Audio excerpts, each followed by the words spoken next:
This episode of Kind of Funny Gamescast is brought to you by Blue Apron, the #1 fresh ingredient and recipe delivery service in the country. Their mission is to make incredible home cooking accessible to everyone. Blue Apron achieves this by supporting a more sustainable food system, setting the highest standards for ingredients, and building a community of home chefs.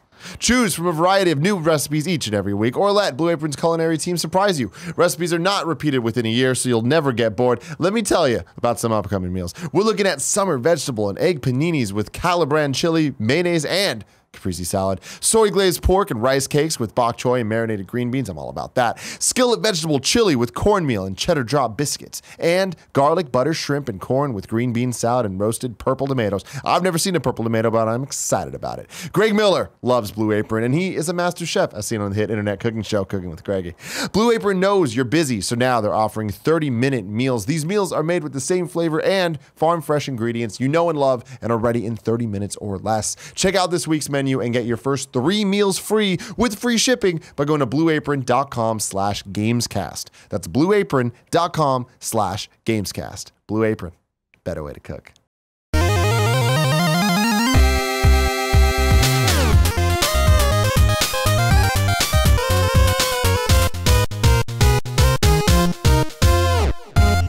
What's up, guys? Welcome to the first ever episode 136 of the Kind of Funny Gamescast. As always, I'm Tim Gettys, joined by one of the coolest dudes in video games, Greg Miller. I'm worried that somebody's saying I didn't blink enough, and that's what did this to me. So now I'm just going to take long, healthy blinks that might look like I'm sleeping throughout the show, but I'm really healing. But I think it's a quantity thing, not a quality thing. Oh, really? You don't need to take I have to blink good more. blinks. You need to take a lot of blinks. I don't think I was so into Destiny that I wasn't blinking yesterday. I think you were. And joining us for the first time, you know him as the writer of Spec Ops The Line, the upcoming Star Wars Battlefront 2, and Significant Zero, a book coming out Tuesday. Yes, Tuesday, September 19th. Boom. Kevin's mom's birthday. Happy birthday, Kevin's mom. Happy birthday. What better gift than that? What just a great for you. present. How are you? I'm good. I'm Walt Williams, just in case you didn't know. You got it all front loaded for who he was, but then never said his name. Oh, I didn't? Walt Williams, friend of the show. You're right. Yeah, thank you. Thank you. It's great to be here. Yes. What is Significant Zero about, Walt? Significant Zero is You about... gotta get up on there. Right up on it, just like this, and I'm going to try to remember it. I'm going to hold it real tight while I talk. Significant Zero is about my time working in the AAA game industry, kind of coming out of backwoods Louisiana, how I got from there to New York, and worked my way up through publishing development to eventually write games. Like you said, Spec Ops The Line, Star Wars Battlefront 2, and work on behind-the-scenes stuff like Bioshock, Civilization, Borderlands, games like that, and kind of pulling back the curtain on what it really takes to make a AAA game on all the different sides and kind of the human side of that. And because I feel like in video games, we're always so focused on the player. We're so rarely really getting the story behind the scenes of just the day-to-day stuff of why we choose to do what we do and make these games. And I wanted to get something out there so that people could really see what all these people are going through and why we do what we do, because it's a tough industry. And we don't talk about it a lot, but that's ultimately we do it because we love it. Like there's a passion, there's a fire in so many people I've worked with, and I wanted to get a story out there so that the people playing games could kind of see that. Nice. Yeah. Okay. I want to dive into this later. Tim. Don't worry. Okay. You run your show. I'll let you do it. Where could people get the book? You can get the book on Amazon. Oh, you can get it on easy. Barnes & So Noble. easy. Booksamillion.com. You can go to your local Booksamillion.com. That's a place, yes. Wow. You could also go to your local booksellers, independent or otherwise. It will be there. It's on Kindle. It's on Audible. There's an audiobook. And Who reads the Audible book? Someone whose name I don't know off the top of my head, but it wasn't me. William Still Shatner. really good though. If only. If only. But yeah, it's any possible format you could want, and it'll be out Tuesday, September 19th. And we can talk more about it later. Oh, I like that a lot. Ladies and gentlemen, this is the Kind of Funny Gamescast. Each and every week we get together, talk about video games, all the things we love about them, and all of that jazz. You can watch it early and live with us by going to patreon.com/kindoffunnygames. Or if you don't want to watch live, you can watch it at your leisure when it comes early to you on Fridays. Or you can wait and get it on Monday, like all the peasants on youtube.com/kindoffunnygames. We love you, youtube.com/kindoffunnygames subscribers. I'd be one of those peasants. You would be? You wouldn't support us for $1? I'd support, but I probably wouldn't get to watch it. Ah, You know what I mean? that's a big thing that I just want to happens. support these guys. The amount They of seem people- like some bang up fellows. A lot of the amount of people who can watch the listen to the MP3 or watch the video is ginormous. So many people support us on patreon.com/kindafunnygames. But the views on those early episodes never the same. It's not one-to-one. People are there because they like the product, and we appreciate that. They want to see Andy get paid. We appreciate that. And he needs to get paid. Greg, yeah. What have you been playing this week? Destiny 2. Nonstop. Taking you over. It's blowing out your eye. Yes, if you're an audio listener and we're wondering about the blinking thing, and even if you're a video... Kevin, do we have Skycam? Yes. Is Skycam going to be the best way to look at my gross eye? No, probably cutting view. Okay. Warning. Things are about to get If you're an audio listener, count yourself lucky you don't have to see this. If you're a video listener, put down your oatmeal flakes. If what? Was the eye a sign of a coming stroke? Put down your oatmeal flakes, kids. And then, yeah, so you tell me, Kevin. All right, then I'm going to look over there like that. Oh, do you see it? God. You see it? Does it look bad? It's even worse. Is it getting film. better? God. Is it getting better? No. So I played Destiny 2 for 9 hours straight yesterday. Took a day off work, Walt. I don't take many breaks. Yeah. And so what happened is Destiny comes out. I'm excited. Right. But I don't, beforehand, I'm like, am I going to be into it? I want to play it. I'm excited for it.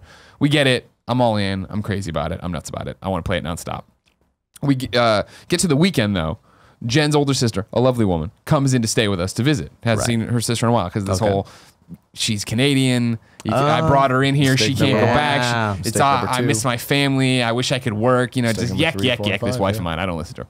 But Gab comes to visit. Everyone's excited. I'm excited. I like Gab. I want to hang out with her, but I want to play some Destiny 2. But I'm like, I'm fine. Blah, blah. Wake up on Sunday to go do a lovely day of touristy but fun activities in San Francisco. Which go to the picnic at the Presidio, eat wings, fried chicken, drink beers. I love this event. Yes. However, wake up grumpy. I'm grumpy throughout the day. And Jen's finally like, what's going on? And I'm like, I don't know. I am just mad. I am mad all the time. I want to play Destiny, and I know that's selfish thing to say. But she's like, you realize you haven't had a weekend off in like 4 or 5 weeks. I'm like, that's probably why it's all built up and exploded. And she's like, take Wednesday off. Just play the game. And I'm like, thanks, babe. And I did. And it was fucking amazing. And it was phenomenal. And then I went out last night for drinks at a fancy place with Eric Castro, his wife, Sin, his girlfriend. And then I woke up this morning and I walked into the bathroom. I looked in the mirror and I got this weird bloodshot. Not even bloodshot. It like I said in the morning show. I knew a girl in high school who drank too much at a party and then vomited so violently she burst all the blood vessels in her eye. She's had a red eye. See, that makes sense. Like Final Destination. Yes, of course. Yes. And I didn't do that. And it's not that, but it's somewhere between. It's somewhere between a bloodshot eye and then the all red eye, where I just have this like line that is almost like with my eyelid, where it looks like maybe did I hit myself in the face last night? Have. You might have. It's not Destiny's fault. I stand by this. It's not the video game's fault. I appreciate that. That whatever is happening with your face right now, doesn't just come from looking at a screen, even if it is 9 hours. I think it's absolutely Destiny's fault. Okay. 100%. Oh, wow. And it's something. It's a message opinions. we need to get out there to the public that Destiny is dangerous. Okay, yeah. Destiny can hurt you. I'm gonna find Jack Thompson, and we're gonna get a lawsuit going here. And we're gonna figure it out. I think he's been disbarred in every state, but I'm gonna figure it out, and we're gonna get to it and go for it. So Destiny 2. Yeah. What a fantastic fucking game, Tim. You talked about it last week with Andy, I imagine. I've talked. This is all we talk about now. Okay. It's that kind of game all the time. Whenever Andrea's on the Games Daily Show, that's what we're talking about. When me and Andy are talking about something else work related, we're like, do you want to just fucking quit though and go play Destiny all the time? We're like, yes, we do. And then last week's Gamescast was all Destiny 2. Have you played Destiny 2? I have never played Destiny 1 or 2. Yeah, me neither. So it's all good. I have never even been in a room where Destiny is being played. Wow. You could not identify it if it via screenshots? I have possibly seen a picture at one point in time, but I wouldn't really be willing to bet on that. Please, tell me about the Destiny. In Destiny, there's space, and you're in it, and you're getting stuff, and there's Ingrams, and you're on this loot treadmill and just getting better stuff. Okay, so I was with you until Ingrams. What's an Ingram? Is that like a money thing? What no, it's loot. It's just old women, Ingram? No? Money, loot. I see what you're doing. No, you kill stuff, you do missions, whatever, and every so often these Ingrams drop that are little, they look like little... like hexagons, I guess, or whatever. I don't know. I'm not that kind of... It's a shape. Yeah. Oh, you know what they look like? Here's what they look like. They look like gushers. Gushers drop. They do look like gushers. Yeah. And they got different colors, and they're different rarities, and you pick them up, and you get items out of it, and you put on gear and get better guns and stuff like that, and you go do it over and over and over and over and over again. So it's just a treasure chest, basically. 100%. Okay. I was trying to explain it on Games Daily this week. The shape did not matter. On Games Daily this week, we were talking about it, and it was this thing where... Destiny, even though you're not playing it, it's sweeping the industry, right? There it is. There's the gusher. There you go. That's absolutely a gusher. Totally. It's sweeping the industry. Everybody's talking about it. So a lot of kids are writing in and being like, one of the ones we read was like, hey, I don't play Destiny. I'm not good at first-person shooters. Should I try Destiny? And what I said that I stand by and stick with me is it's like a first-person MMO. Okay. And it's not an MMO. It is, but it isn't, you know. But what I mean is in the MMO, right? Like when you're running around and just clicking and killing things over and over and over again, the enemies aren't that tough. You die, there's usually not a big buff to you dying or a problem with you dying. That's the same thing here. It's that kind of gameplay in first person. Where you're running through and you kill all the ads and get better gear and you go on. It's Diablo in first person. You're running down and doing all these different things. So I was trying to sell this kid on playing it because it's not, I like Call of Duty story. I don't ever play Call of Duty multiplayer. Like that's not what I want to do, and I don't play PvP in Destiny. So multiplayer is not a necessarily big part to enjoy it. You don't have in endgame stuff for sure. In endgame, but when you play through the first part, you could just play through it and do all this stuff, and it might be tough here and there. But if you keep on leveling up and doing all this other stuff, it's amazing. And what Destiny 2 gets so right via Destiny, or I guess in comparison to Destiny 1, is how much shit there is to do. How good the story is, how good the writing is. Like Failsafe is this character in the game that's hilarious and awesome. And when I'm doing her quest out there, and it's Nolan North as Ghost making jokes to me or talking to me, and then getting mad at Failsafe and their banter, it's like, this is fucking cool, and you're earning cool rewards and getting cool weapons and feel like you're making progress. And then there is the idea of like jumping in and playing. Like, you know, yesterday it was like I finally sat down. I'm like, I'm getting into it. And I hit up I'm like, who wants to play? These are the hours I'll be playing. And I had this one guy with me for, I would say, of the 9 hours, 5 of them. And like we cycle in a third person every so often. Somebody else have to go to bed or, you know, get up for work or depending on time zones. And so it was this thing that now that it's endgame, I am playing with people, and that's the way it's gonna have to be, and like to do raids and stuff. And like today, I keep trying, stand by. I'm trying to open up the kind of funny clan to everybody, but for some reason it keeps crashing when I try to do that through the website, so that sucks. But before, my whole thing is when we started this, you know, I complained on the show that like, if you want to do a Destiny clan, just go do a Destiny clan. Me and Andy are going to start our own, but we need to see, because I didn't want to start something and then have kids join it and feel like they were going to get this great experience and then have it turn out that I burn out a week in, or I don't want to play the game anymore or whatever. Now you're sold. Now that I'm all in, I want to be playing this. I want to be raiding. I want to be doing this. I have questions. Lay it on me. So you know I'm not this kind of gamer usually. No, this raid business, right? The raid came out yesterday. As the time of recording. As of recording, it came out on Wednesday. We're recording on Thursday. So you need to be, I am completely unfamiliar with this style of game. You need to be at a certain level to be able to do the raid, or just it's recommended? It's right now. Well, there's 260 is you have to be 260 power level to be able to do the raid.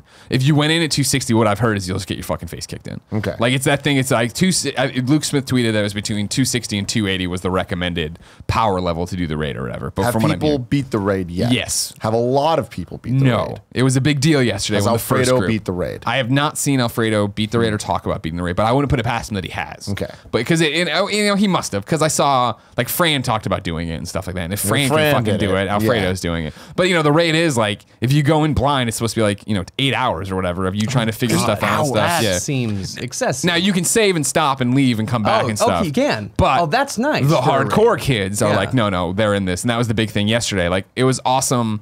You know, as somebody who, Destiny 1 pops, I play through Destiny 1 to 20 or whatever. I get to the end game stuff. And when I got into the end game stuff, it was, oh fuck, I could see it. I'm like, this is just grinding, and in Destiny 1 there wasn't as much content. So it was like, not only is this just grinding, it's grinding boring ass shit. I'll see you guys later, and I peaced out and never really came back. And like, people got ahead of me, and there was a million other problems. So I wasn't there when the first raid dropped and people actually cared about it. So now that I'm in it, I care about it, and I'm 273 right now in terms of power. I'm gonna go home tonight, knock on wood if we get done early enough, and try to play with Andrea a little bit and see if I can do it. Because it is the same thing too, where you play and there's, you know, different segments of the raid, and you get better gear in those segments anyway. So even if I go in there underpowered, if I can help for the first 2 or 3 sections, I'm gonna get better gear. Yeah, exactly.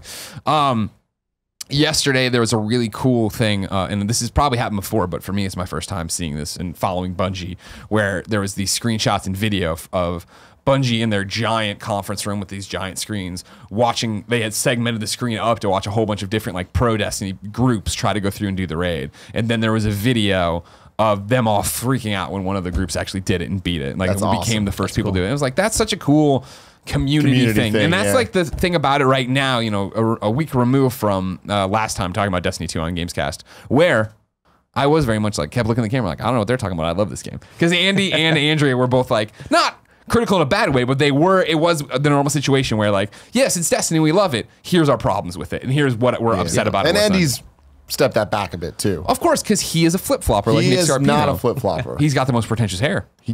I hate you.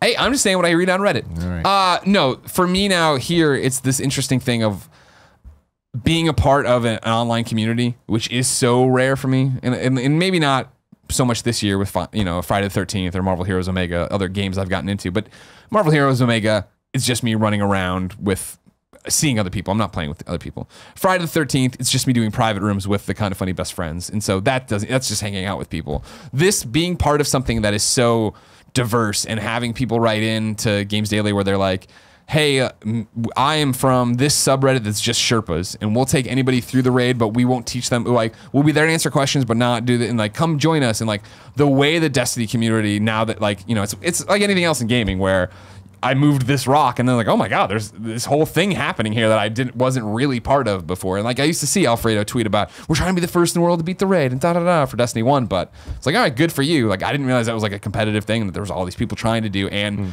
it seems so positive in the way that they're not tearing each other down. All the Destiny people who write in and want to help each other. Or last night when I was tweeting out like, hey, this is what I'm doing. Who wants to jump in? The amount of people that jumped in and were just like, nah, cool, let's go. And like, I closed out my night last night playing with Zyger for a bit. And it was like, Zyger's done all these missions before. And he's just like, he's quiet. He's letting me figure it out and do all this different stuff. And it's like, it's such a fun, chill, let's all get in there and play and just have conversations and talk about whatever. And like, I know I need to talk to Alex O'Neill about something, right? And we've been trying to set up calls. And I'm like, we should probably just play Destiny. You just get in here and we just do a private room. We'll go talk and shoot. Cause it is that so this is the best part. Back to this thing of like how I don't play these games and I don't do this. And I never rated in the original Destiny. I got to the edge here and almost fucked it up.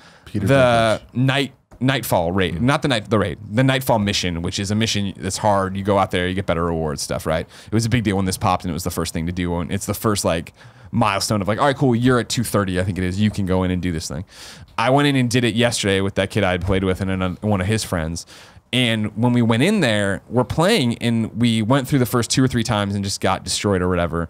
But then when we came in, we played a little bit longer, grounded out, came back in. And it was somewhere in the middle where I was like, this is fucking awesome. Because it was all of a sudden a 180 from how we'd been playing the game before, where it is running and shooting. This one was, all right, this is tough. Here's what's before we're sitting in there at the tower and he's like, Greg, what are you running as your secondary? All right, I'm running this arc gun. All right, well, do you have a void gun? Yeah. Oh, you put on your void. He's going to put on his arc. What special are you running? And it was all this like real setup for a battle. And then when we got in there, like, it's down in the corner, it's popping up and it's telling you like, everybody's using arc now, or like, it's telling you what the enemies are running. And if you shoot them with that gun, you're going to do better damage. And so it was this thing where we were running and this guy was calling it out like a team leader to everybody of like, all right, cool. It just went to void. Greg, switch to your second. I'm like, I'm on it. And it was like when we make fun of the E3 Ubisoft demos, press conferences. when we make fun of the E3 demos where it's like, all right, this guy's really tough. We better be, and it's totally thing. I'm popping my super. All right, do this. Oh my God, I'm in over my head. Wait, and it was like, it really was that. And as somebody who's never actually experienced that, to be playing that and be like, fuck, this is just like the E3 demo. And it isn't cheesy because it always comes off so cheesy in the demos. Oh, but good shot, man. To be in there in that moment, it really was like, fuck, we're living that demo and it's awesome. Like, I love this coordination and like the satisfaction of getting there and, to have failed so many times at this mission because time is counting down. You have, I believe, 10 minutes to finish it. But as you go, there's these rings you can jump through that'll add 30 seconds. Right. And then there's this one really tough part from the beta people might remember of these grinder wheels swinging around like they're making a quarry or whatever you have to dodge. But then you're dodging those, but then trying to get through these circles or whatever. So like when we cleared it on the time we beat it and we got down and we're like, holy shit, we have like 7 minutes. We got this. And then we're just like fucking beating the shit out of it. It was like, damn, this is awesome. Like what a fucking experience. Okay, so as someone who hasn't played Destiny 1 or 2 at all, I picked up about half of that. Because I know. Most of the time I was trying to figure out why professional Sherpas had a subreddit to talk about Destiny, and I came back in right around this time you started talking about jumping through rings. Yeah. So that sounded cool. Yeah. I do like jumping through rings. Yeah, who doesn't? So I think I might check it out. Yeah, absolutely. Yeah. I keep seeing on Twitter people complaining about shaders. Shaders been a big complaint. You have felt angry about that, I feel. What's the thing with the shaders? What's going on with that? The idea is this, and I'll summarize because I know it's a horse that's been beaten to death. Then we brought it back to life and beat it again. Is the idea that in Destiny 1, you'd unlock shaders, right? And then you would go, I love this shader. I want to put it on my equipment. And you put it on your equipment, and then you get a new shader. Oh, I want to put that on my equipment. You put it on, play for a few hours, whatever. Yeah. You know what? I want to go back to the other shader. Oh, I found another shader. I'm going to switch this, that, blah, blah. This is great. This is great. You got them. You owned them. You could switch them at your leisure. Destiny 2, they are consumable now. So what it is that, all right, cool, I got this shader. I want to apply it to this chess piece, which sounds fine in principle, but then it's like, okay, Destiny 2 is all about getting new loot. So it's like, now I got a new chess piece, and you put that on, and it doesn't carry the shader anymore. Right. And that shader is now permanently painted on the other one. And if it was the one shader, like, I want my whole outfit to be black and gold, which I do. And so it's like, all right, cool. I have 4 pieces that need it. I have 2 of the shaders. And so it's like, all right, I can't go buy them. Like, so you can't. They come in loot. what you do is so this is where it gets interesting why people got so mad is that you go to this one woman who's selling bright engrams that you can go in there and pay real money for. But the problem is it's a random drop of what shader you're going to get in there. You don't know That's exactly not what you're going to fair, get. Yeah. And so like she has daily deals or whatever where you can use dust to buy some shaders, but it's not all shaders, and you don't dust. It's just a bunch of hoops to jump through. And so the big argument is, well, it sucks. I wish I owned them forever, blah, blah, blah. My main thing is, as somebody who, I like to, I'm not well off by any means, but like I like to pay developers for games I really enjoy.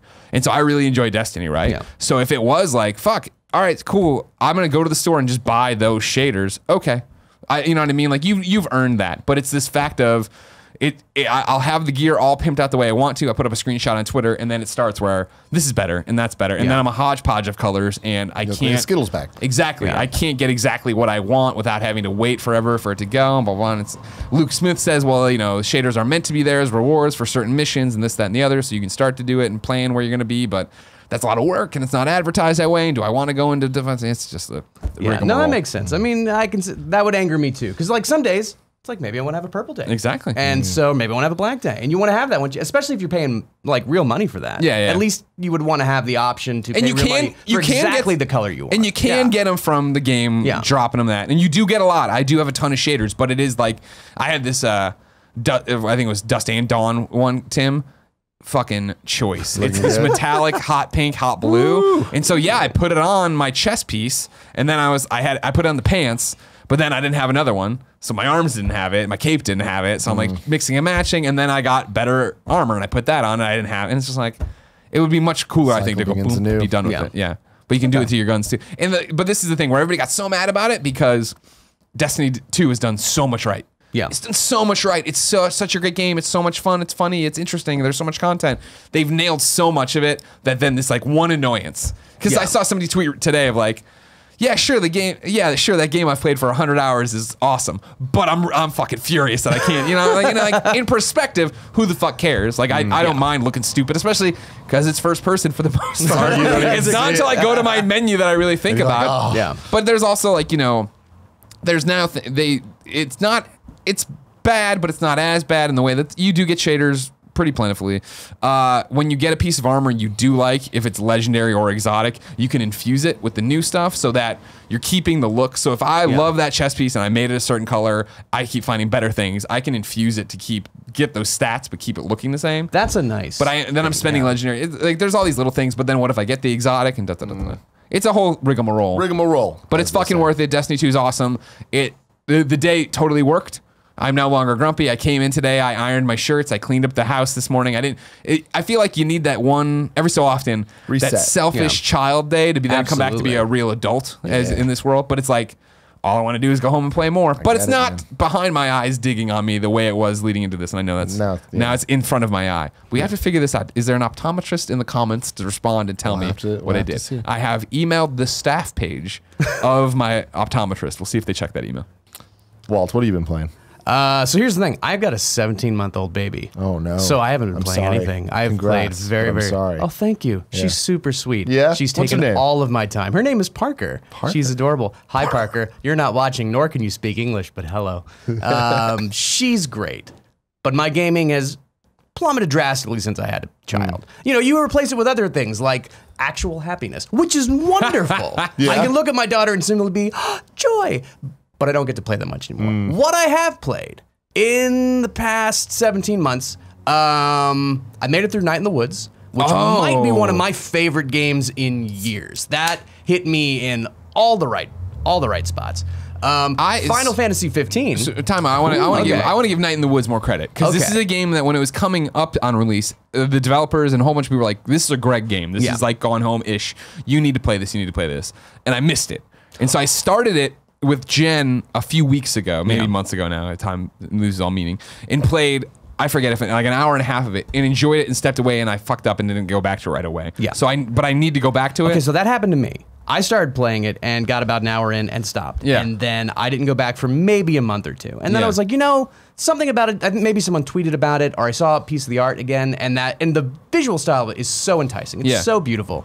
And I just recently moved back to my original hometown. Kind of middle America, southern small town thing, which is kind of the setup for Night in the Woods. So I was like, emotionally, I'm connecting with this. Let's just do it. Let's jump back in. And over the course of a week, every night after I put my daughter down to bed, I would go upstairs, have a drink for Daddy, and just sit down with my PS4 and try to play at least 2 to 3 hours. Okay. And it became to a thing. Now, here's an interesting thing I liked about the game. Maybe you got this far, where at the end of your day in the game, you go to bed. Yeah. So once I really started getting into it, I was like, okay, I'm going to play one day in the game every day. Yeah. And then when my character goes to bed, I'm going to go to bed. Nice. And I'm going to go a little sleep because now I've been drinking a little too more. So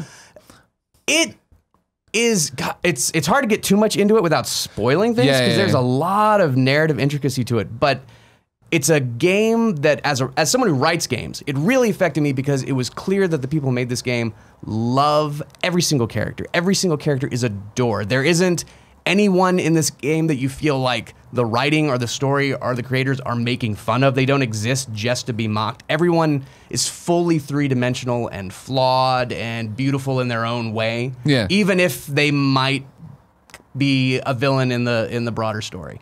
And no one really falls in the category too much, but it just, there's so much love, and I use that word precisely. You can feel it in the game. Yeah.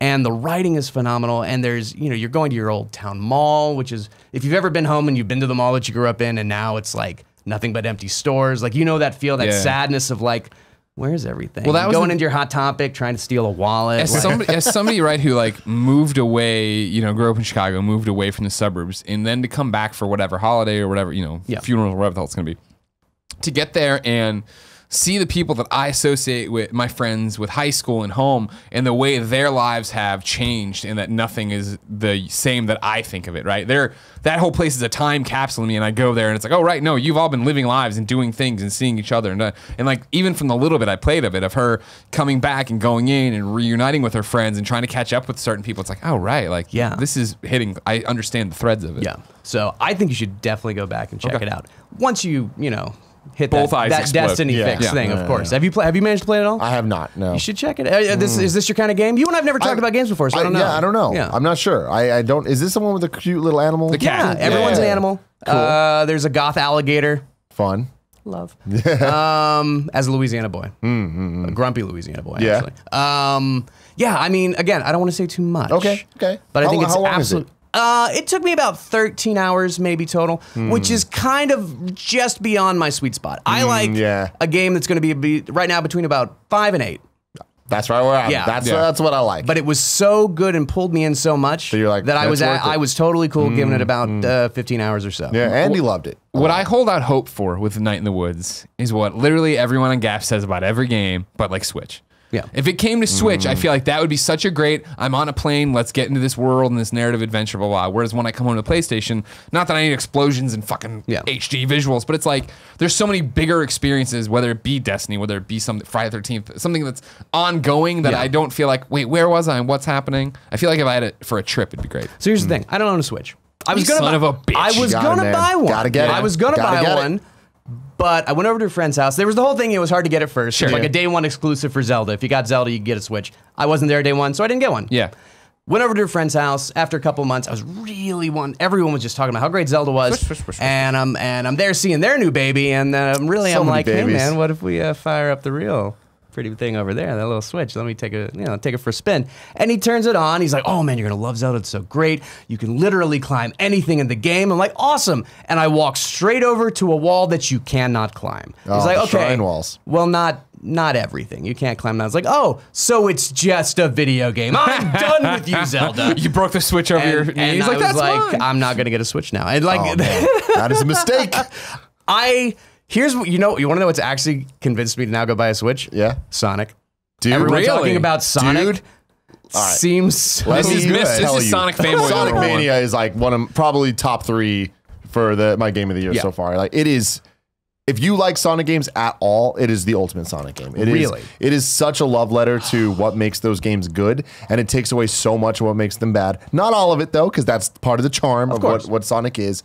The music is just, it's unreal. It's so, there's just so love. There's so much love put into the game. That makes me very happy. You actually may have finally completely sold me on the Switch. I think I beat it like 4 times already. Really? And I want to just keep going back because there's no platinum trophy, but I want 100% it in the way that if there was, I would have got it. Okay, so as a Sonic fan, I have to ask. Yes. Eggman, Dr. Robotnik. Robotnik, are you kidding me? Yeah, duh. Fucking this Eggman bullshit. Man. Although they call him Eggman in this. Licensing and all whatever. It's garbage. But you could also play Sonic on any other system. Oh, it is? Yeah, I thought it was just on Switch. No, Sonic Mania We is almost on. had him. We almost had him. You just let him off the Switch hook, you dick. It's PS4, Xbox One, PC, Switch. Wow. Yeah. Yeah. Dude, I'd get it on Switch. You just saved me like $250. No, man, you gotta do it because I played it on PS4 first, and then but I wanted to play it on Switch, but we didn't get close till later. Then I went back, and it's at home on the Switch. Yeah. It feels right. Honestly, like it sounds like now they're getting a lot of virtual console stuff coming onto the Switch. No? Arcade, Nintendo Arcade, or whatever they're calling it. Versus Arcade. It's not virtual console. No, not virtual console yet. Okay. I will eventually get a Switch. Yeah. My daughter is going to go to college in at least 16 and a half years.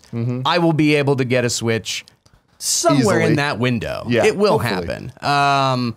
But when I do, I'm very excited to play Sonic Mania, and I'll even hold off. You know what? I got birthday coming up. A little Christmas, you know. Treat yourself. Yeah, exactly. You got That's it, man. right. No, Sonic Mania is worth it, though. Okay. It's a fantastic game. Nice. Any other games you've been able to play Let's in the see. 17 You said months? Final I said Fantasy. Final Oh, yeah, Fantasy Final 15. Fantasy That's 15. a weird one with your limited time to play games. You're like, I'll jump into this giant here's the thing. JRPG. Final on me. Fantasy, and when you read Significant Zero, you'll learn This more book about that's available this. Tuesday? That's right, September 19th. You You can get it on bookit.com. Final Fantasy is one of the games that's one of the first games I've ever fell in love with, and I've played every Final Fantasy that was not an MMO, no matter what I had to track it down, a bootleg version or what. Sure. And so when Final Fantasy 15 came out, I was like, of course I'm gonna play it. It's a numbered Final Fantasy. I'm just gonna do it. Decade in the making. Yes. You got to do it. And, you know, I actually liked the whole boy band simulator aspect Love of it. it. Because here's what I loved about Final Fantasy Kid. I knew that every single game was going to be different in some way. It was going to be a different experience, a different world, a different story for me to explore. There were going to be some of the same things, like the Moogles would be there, the Black Mages would be there, whatever. But ultimately, every game was brand new. And so when they first started showing the whole boy band thing, I was like, that's not exactly what I'm looking for in Final Fantasy, but I'm not going to get upset at it for doing what I want it to do, which is give me something I'm not expecting. So I'm all in for that. And that's about where my love for it stopped. Okay. It has honestly one of my favorite setups out of a Final Fantasy game in years, but clearly it went through so many cuts and so many troubles in development. As someone, who's been making games for over 12 years, like I understand how that can go. Did you beat it? I did. Okay. I beat it all the way through. I'm glad that I did. But, and also, I'm kind of glad that it did have all those cuts because I was able to beat it in 25 hours. So that's a lot less time than I thought I was going to have to commit to it. There were moments of genuine joy, but overall, I was a little disappointed. And it was just because clearly so much had been cut out. And I don't want to hate on the developer for that. That's not their fault. Sometimes things happen. You have to do that. There's so much that happened, though. And that's the sad part about it, because I agree with you. It is one of the strongest openings to Final Fantasy game, if not any game. It's so much fun. And I love the idea of car breaks down. The plot of it is you're on a road trip for essentially a bachelor party. Yes. And I'm like, that's great. Yeah. But then immediately they mess up the story. And I feel like as soon as it gets that phone call that it goes back to like, oh man, shit's going down back at home, that's where it all falls apart. And it's like the plot never really is fully explained. And it kind of just little things happen here and there. And I don't feel like there was enough narrative to justify all did you the watch gameplay. the movie? I did. Okay, because I did, and I felt like that at least gave me enough to. It gave me piece things together. context, but it didn't. I obviously wanted the movie to help the game, not to be something necessary for the game to make any sense at all. But then I agree with you where it's at the end of it. I loved that. I loved the end of the game, and I loved the story pieces and how it all ended up. I'm like, this is great. What did you think about Prince Noctis suddenly turning into Connor Oberst for the last mission? That seemed very strange to me. Yeah, I mean, that's the thing, man. It's just like once you get to the end of video games, it's always like, we got to do something to make it like different than the rest of the game, and I didn't love that. Kids love that.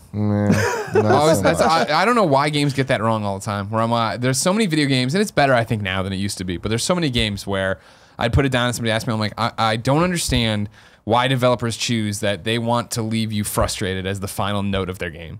Like when you get to a boss fight that's using mechanics that are totally weird, when you have to do something completely out of the ordinary to go, like, I didn't play this game to play this kind of thing, and I've enjoyed the entire run, but now what I remember is trying 30 times to beat this boss and getting fucking frustrated and it being cheap and this being terrible. We want you to feel... We want it to feel special for you. That's what it comes down to, is we're hoping that what we've designed is going to build enough off of the things that you've learned to where it'll present you a challenge, because it's just different enough that you don't come into it instinctively, but it's also new enough that it's going to feel exciting and special. And you're right, sometimes we totally brick it. We just completely go off the rails with that. But the intention is always to try and give you something memorable and different and special when that happens. And I feel like people have gotten better about it nowadays, where it is like, no, you're still with the same mechanics. No, we know the game was strong enough that we can give you an end boss fight that isn't super out of the ordinary and super weird and like that catches you off guard and isn't fun. And I think about like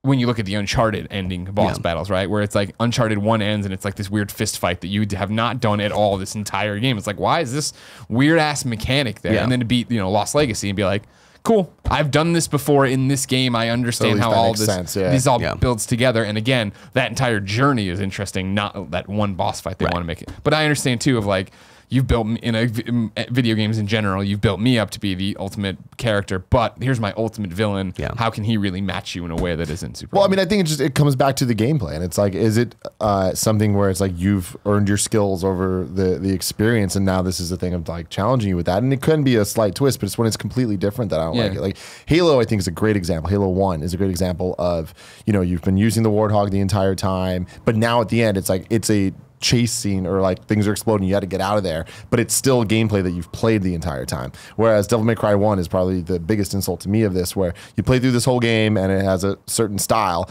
and then the final boss is you're flying and becomes a shmup. And I'm like, what? And then there's like an on-rails Star Fox 64 style thing, and I'm like, this is not fun, and it's not the game. Even like, Arkham Asylum, where the boss battles were so sometimes basic, where you just punch Penguin or whatever, right? But that's how it should be Batman. And then it would be like, well, how do I take down Killer Croc? How do I do this? How do I take down Mr. Freeze? I know I'm mixing things around here, but like how you go out and you actually think about these bosses, right? But then like Arkham Knight, where it's like, all right, cool, do another tank battle, but this time there's 42 enemies, like, fuck you. And it's like, that's the thing where it's like when you play certain games and it's like, all right, cool, I'm going, and like, all right, cool, I'm running up to the boss. So now it's every enemy type you've ever faced in one hallway. And it's like, what the fuck? I don't want to do this. This is stupid. So I know you platinum all your games. Not all of them, no. A lot of them. I like to platinum games. I'm not a 100% guy. Sure. I've 100% every Arkham game. They are probably my favorite franchise out of the last few generations of games. Sure.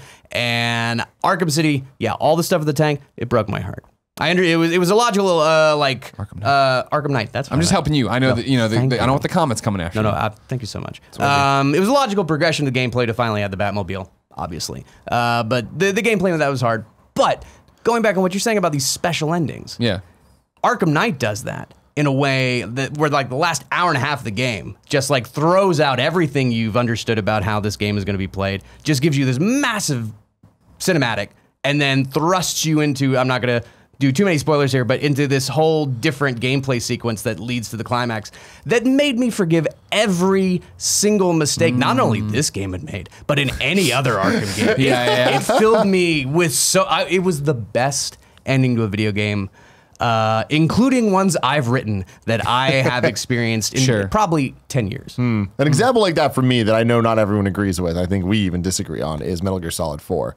where the final boss fight, where it's you versus Ocelot. Oh, yeah, and you're punching, and it's like kind of like a Street Fighter style game more than the CQC you've been doing throughout the whole game. I thought that was earned. I thought that it was different. Well, that was different because they were like every time you beat him, right, it came back as like the different versions of him from Metal Gear, and like, that was cool. I mean, it was different and weird, but yeah, like you can do that and have it work. Like I think of like I think the best boss fight in all of the Arkham games, and I know I'm bringing in the black sheep, is Deathstroke in Batman Arkham Origins. No, I like that. That was like such a brilliant, fucking awesome fight, and it's like, but it isn't anything else you've done. You have to figure it out, and like it's kind of a quick timey event or whatever. But it's like, holy shit, that was awesome. That's what I want out of this. Whereas then it's like, spoilers, he pops up in Arkham Knight, and I was like, oh fuck, here we go, this is gonna be great. And he's like, he's in a tank, and he's like, he just got a tank. I'm like, motherfucker, how'd you fuck this up so bad? All right, let's go. I thought the same thing. I'm like, oh man, I can't wait for this epic rematch. Oh no, he's just in a tank, Alfred. Thanks. All right. What, other than Final Fantasy? So you got Night in the Woods, Final Fantasy. And then Pyre. Oh, yes. Yes. Talk to me about Pyre. Pyre, the latest game by Supergiant Games. Which is, the best way I can describe it is Oregon Trail meets basketball, NBA Jam meets an epic fantasy novel. And if you're having a hard time visualizing that, that makes sense. Yeah. But oh, it's so good. Yeah. Everybody who played Pyre loved Pyre. I fell in love with it. I played that also took me about 12 to 15 hours, and I played that over the course of 2 nights. Wow. I said, I have no family. I gotta do it. Honey, you're on your own. I will love you again in 2 days. He always has been. Greg and I go way back. Greg used to be one of the producers on Spec Ops, and that's how him and I met was back at 2K. So we became friends back then, and he left me to go work Supergiant Games, and it took a couple years, and I forgave him. Oh, good, okay. As long as it's all water under the bridge he's now. just so kind and so wonderful and smart, and their games are obviously fantastic. But Pyre, just I don't these days. I tend to not like games with a lot of reading. Yeah. But the writing and the world building and every character and the art for all the characters was so vibrant and exciting for me. Like and oh my god, the actual gameplay of your fantasy basketball thing. There's a name for it. I think I just don't remember what it is. Oh, the ritual. Blitzball. Yeah, Blitzball. We'll call it Blitzball. I like that. It was fast and it was tense to where I was always like emotionally and physically connected to it in a way that I usually am not going to be in a sports games. Outside of like the original NBA Jam, which is really the only one I've ever really fully gotten into. Because even if you're not good and haven't practiced, you can still be pretty good at it. Whereas like you play all these new sports games and you're playing against someone who actually knows what they're doing, it's over. You're done. It just can't happen. So Pyre, I don't know. Have you played it yet? No. Okay. I had played at events, and Greg came in and did a Let's Play with us, and it was totally one of those things of like, this is cool. It's a lot to wrap my head around in a preview. Yes. And so when it dropped, I forgot what I was playing, but it came out at a time when I was in the middle of something else. Yeah. And so it was one of those, I'll put it on the back burner. And it was that thing where our audience, the best friends, the kids who did play it, wrote in and were like, you guys are sleeping on this game. It's fucking awesome. Andrea played it. She loved it. And like, so it's gotten airtime around here, but no, I've never experienced it. Tim's never experienced it. Yeah. Oh, it's so good. So just, I mean, conceptually, like you're in this fantasy world where there's a city place. You don't start there. You start in this place called the Underground, or the lower level, where you've been exiled to, and you have this like kind of traveling gypsy type caravan. And these people just find you in the desert, and you can read, and that's why you've been exiled, because everyone's supposed to be illiterate, and they need a reader to read this book where these rituals come from, and you have to chart the stars and take your little caravan to wherever the stars tell you to go, and there's going to be another team of people waiting there. And then you read this ritual, and this voice comes down from the heaven, this fire bursts open in the middle, and the two teams, 3 people each, compete to get these little soul balls into the other team's fire to get a point. And whoever wins gets to go on in the competition, and if you win enough, you get accepted to the final ritual, and if you win, one of your people gets to go back. This sounds awesome. And come out of exile. And there's this whole political subplot of like maybe these people are trying to do it to get back to like start a rebellion to bring down the political leadership in the capital or the city that you came from, so that they can get rid of all of this exile stuff and just bring everyone back. And you're kind of balancing that maybe these people are using you. You don't know if they are, because they can't send you back, because then they won't have a reader and then they can't do it again. So you're like, how am I going to get back? Can I get back? Am I just doing this for them? And then again, I don't want to spoil things because That's I can just awesome. tell you the whole thing story. That's a great But- pitch of it because most Yeah. people just get hung up on the basketball game Yeah. of it, and I was like, okay, that sounds interesting. That sounds way more and interesting. it's and the different races and stuff they've built. Like there's little dog people, one who's got like this nice little the mustache Yeah, guy. yeah. Love the mustache guy, but then there's also like a UK punk dog with a mohawk. You've yeah. got tree Hell yeah. people. You've got little cute porg like flying things. All right. You're gonna love it. I got to It's do so it before great. Game of the Year. I think I got to get Yeah. in there. A lot of people are playing it. Tim, what have you been playing? So this morning, I got to play Super Mario Odyssey, but I can't talk about Oh, you next week. So I'm tease. teasing that for next week. So you have to, Son to of wait a for that. bitch. Is there any other Nintendo games you've been playing? There are 2 other Nintendo games that I've been playing. I'm going to start with Metroid: Samus Returns on that there 3DS. Yeah. Getting great reviews. You a Metroid guy? You like Metroid? Yes. Okay, cool, good. We're in good company here. Okay. Metroid, one of my favorite franchises, for sure. Metroid 2, my least favorite good Metroid game. We're not talking about Other M. We're not talking about Federation Force. We're talking about the core, When I right? saw the baby Metroid. Super Metroid, my favorite one, just for some context here, right? I will say that Metroid Samus Returns is worth playing for sure. I was very upset it was on 3DS and not Switch because I want to play on Switch. Don't worry, Nintendo's correcting all the problems. You don't have to worry about Oh it yeah, anymore. they're not. They're not putting more Mario games on Party. there. Metroid Samus Returns is a great game. I think it's being a little overrated. Oh, really? On all the websites. It's What getting a Metacritic. I don't know, but I'm gonna throw it out 85s, there. it seems? 85, something like that. I'd go maybe a point and a half lower than Whoa, that. you're going flat 7. Flat 7. Flat Okay. 7. I am thrilled that I'm playing a 2D Metroid game in 2017. There was a chance that we would never got one again. So just the fact that we have it, I'm like, all right, cool. I gotta be happy with this. There's a lot of good in the game. The counter that they added, the melee counter, super fun, super satisfying to do. Problem with that, it gets old after a while. Similar to the original Metroid 2, there is like about 40 Metroids that are wild, and you have to go around and capture them all. Yeah. And that's the whole point of the game. And it gets really repetitive because there's only like 4 phases they go through. So essentially you have the same boss fight 10 times, 4 times. Oh, no, I don't like that. And having used the counter over and over, it really, I feel like the game's at odds against itself because it wants you to be way more nimble than Metroid games typically are. The controls are fantastic. There's a new laser target thing where you can hold the L button and target exactly when you see where it's going to go. And it's great. And the animations are beautiful because it's not sprite based and because it's 3D for the first time with this type of Metroid game.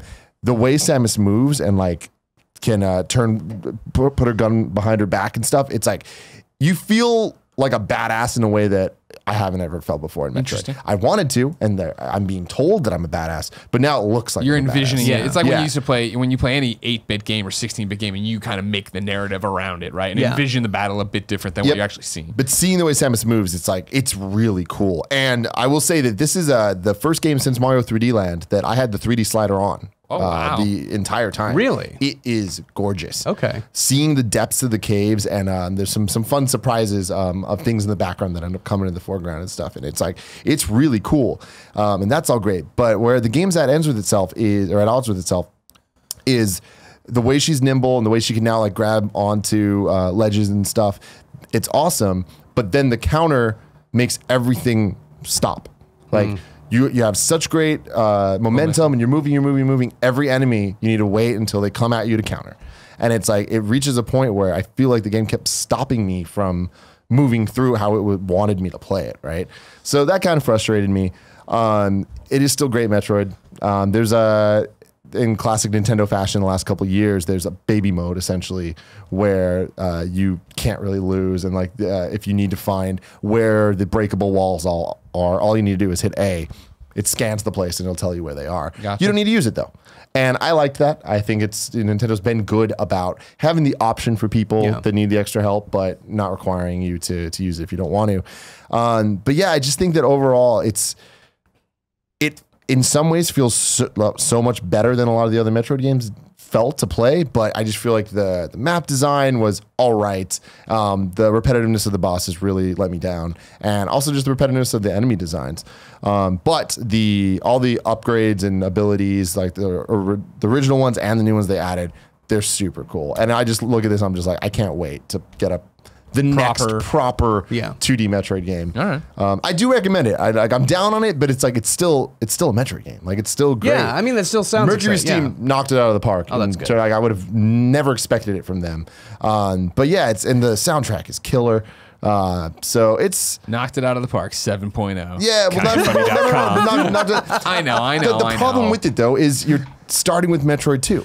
Yeah. And as I feel like they did knock it out of the park for what it could have been. Because they did add a lot of stuff that's cool and interesting, but it's. You played this on your way to Hawaii, right? I did the whole trip in Hawaii. Did you feel like when you're walking around Hawaii and stuff too? No, but I mean like the flight there. Did you get looks when you're there on your plane, playing on the train? You're busting out your amiibos, tapping them, putting them on there. You got to have all these amiibos. I didn't use the amiibos. What? No, did not use the amiibos. But the Zero suit. Oh god, yeah, the fusion mode. No, I didn't do any of that. But anyway, yeah. Again, it was really cool playing a Metroid game, like a new Metroid game, because it's been a while. And Metroid Zero Mission is one of my favorites, and that was a remake of 1. So it's cool that they remade 2. We don't need to see a Super Metroid remake. Like I really hope that the next thing we see is brand new, like Fusion was. And I know not everyone loves Fusion, but I did. So I'm hoping we get more of that, and I hope that this game sells well, so that Nintendo will be like, you know what, we should make more Metroid games, like 2D Metroid games. Yeah. So I'm absolutely going to buy this now, because I did not know it was a remake of Metroid 2, which I never got a chance to play. But here's the thing. All those old Nintendo classics, I love the weird sequel that came after the first one. Metroid 2. All of them. Yeah. Like Mario 2, Zelda 2, Castlevania 2, how they're just like, why should we make the game that people liked? Let's just go crazy. Let's go crazy. So I'm actually really excited to play this now, because it sounds so off from the first Metroid, which I loved, that I can only love this more. Now, this also, real fast, also goes to movies. I love Highlander 2 more. I love Jaws 2 more. Gremlins 2? Gremlins 2 is perfect. Of course I love that one more. So I don't know why. I just really love the weird sequel. So I am very excited to play this. I mean, Metroid 2 isn't that weird of a sequel in comparison to things like Mario or Zelda or whatever. I think the biggest problems of Metroid 2, the original, were the sprite was way too big. And then there was just a lot of things like how the map laid out and stuff. But it was all technological stuff because it was on the Game Boy. You know, but yeah, so this game definitely fixes a lot of that, and it's not a 1-for-1 remake. Like they definitely did a good job of making the level design and enemy layout interesting for a modern game, especially when they added all the counter and all that stuff. It's like I felt like the balance was good throughout. I did get a little bit bored doing the same type of things and the stop and go action all the time. But yeah, there's that, and then the other thing that, good Lord, I could not recommend higher.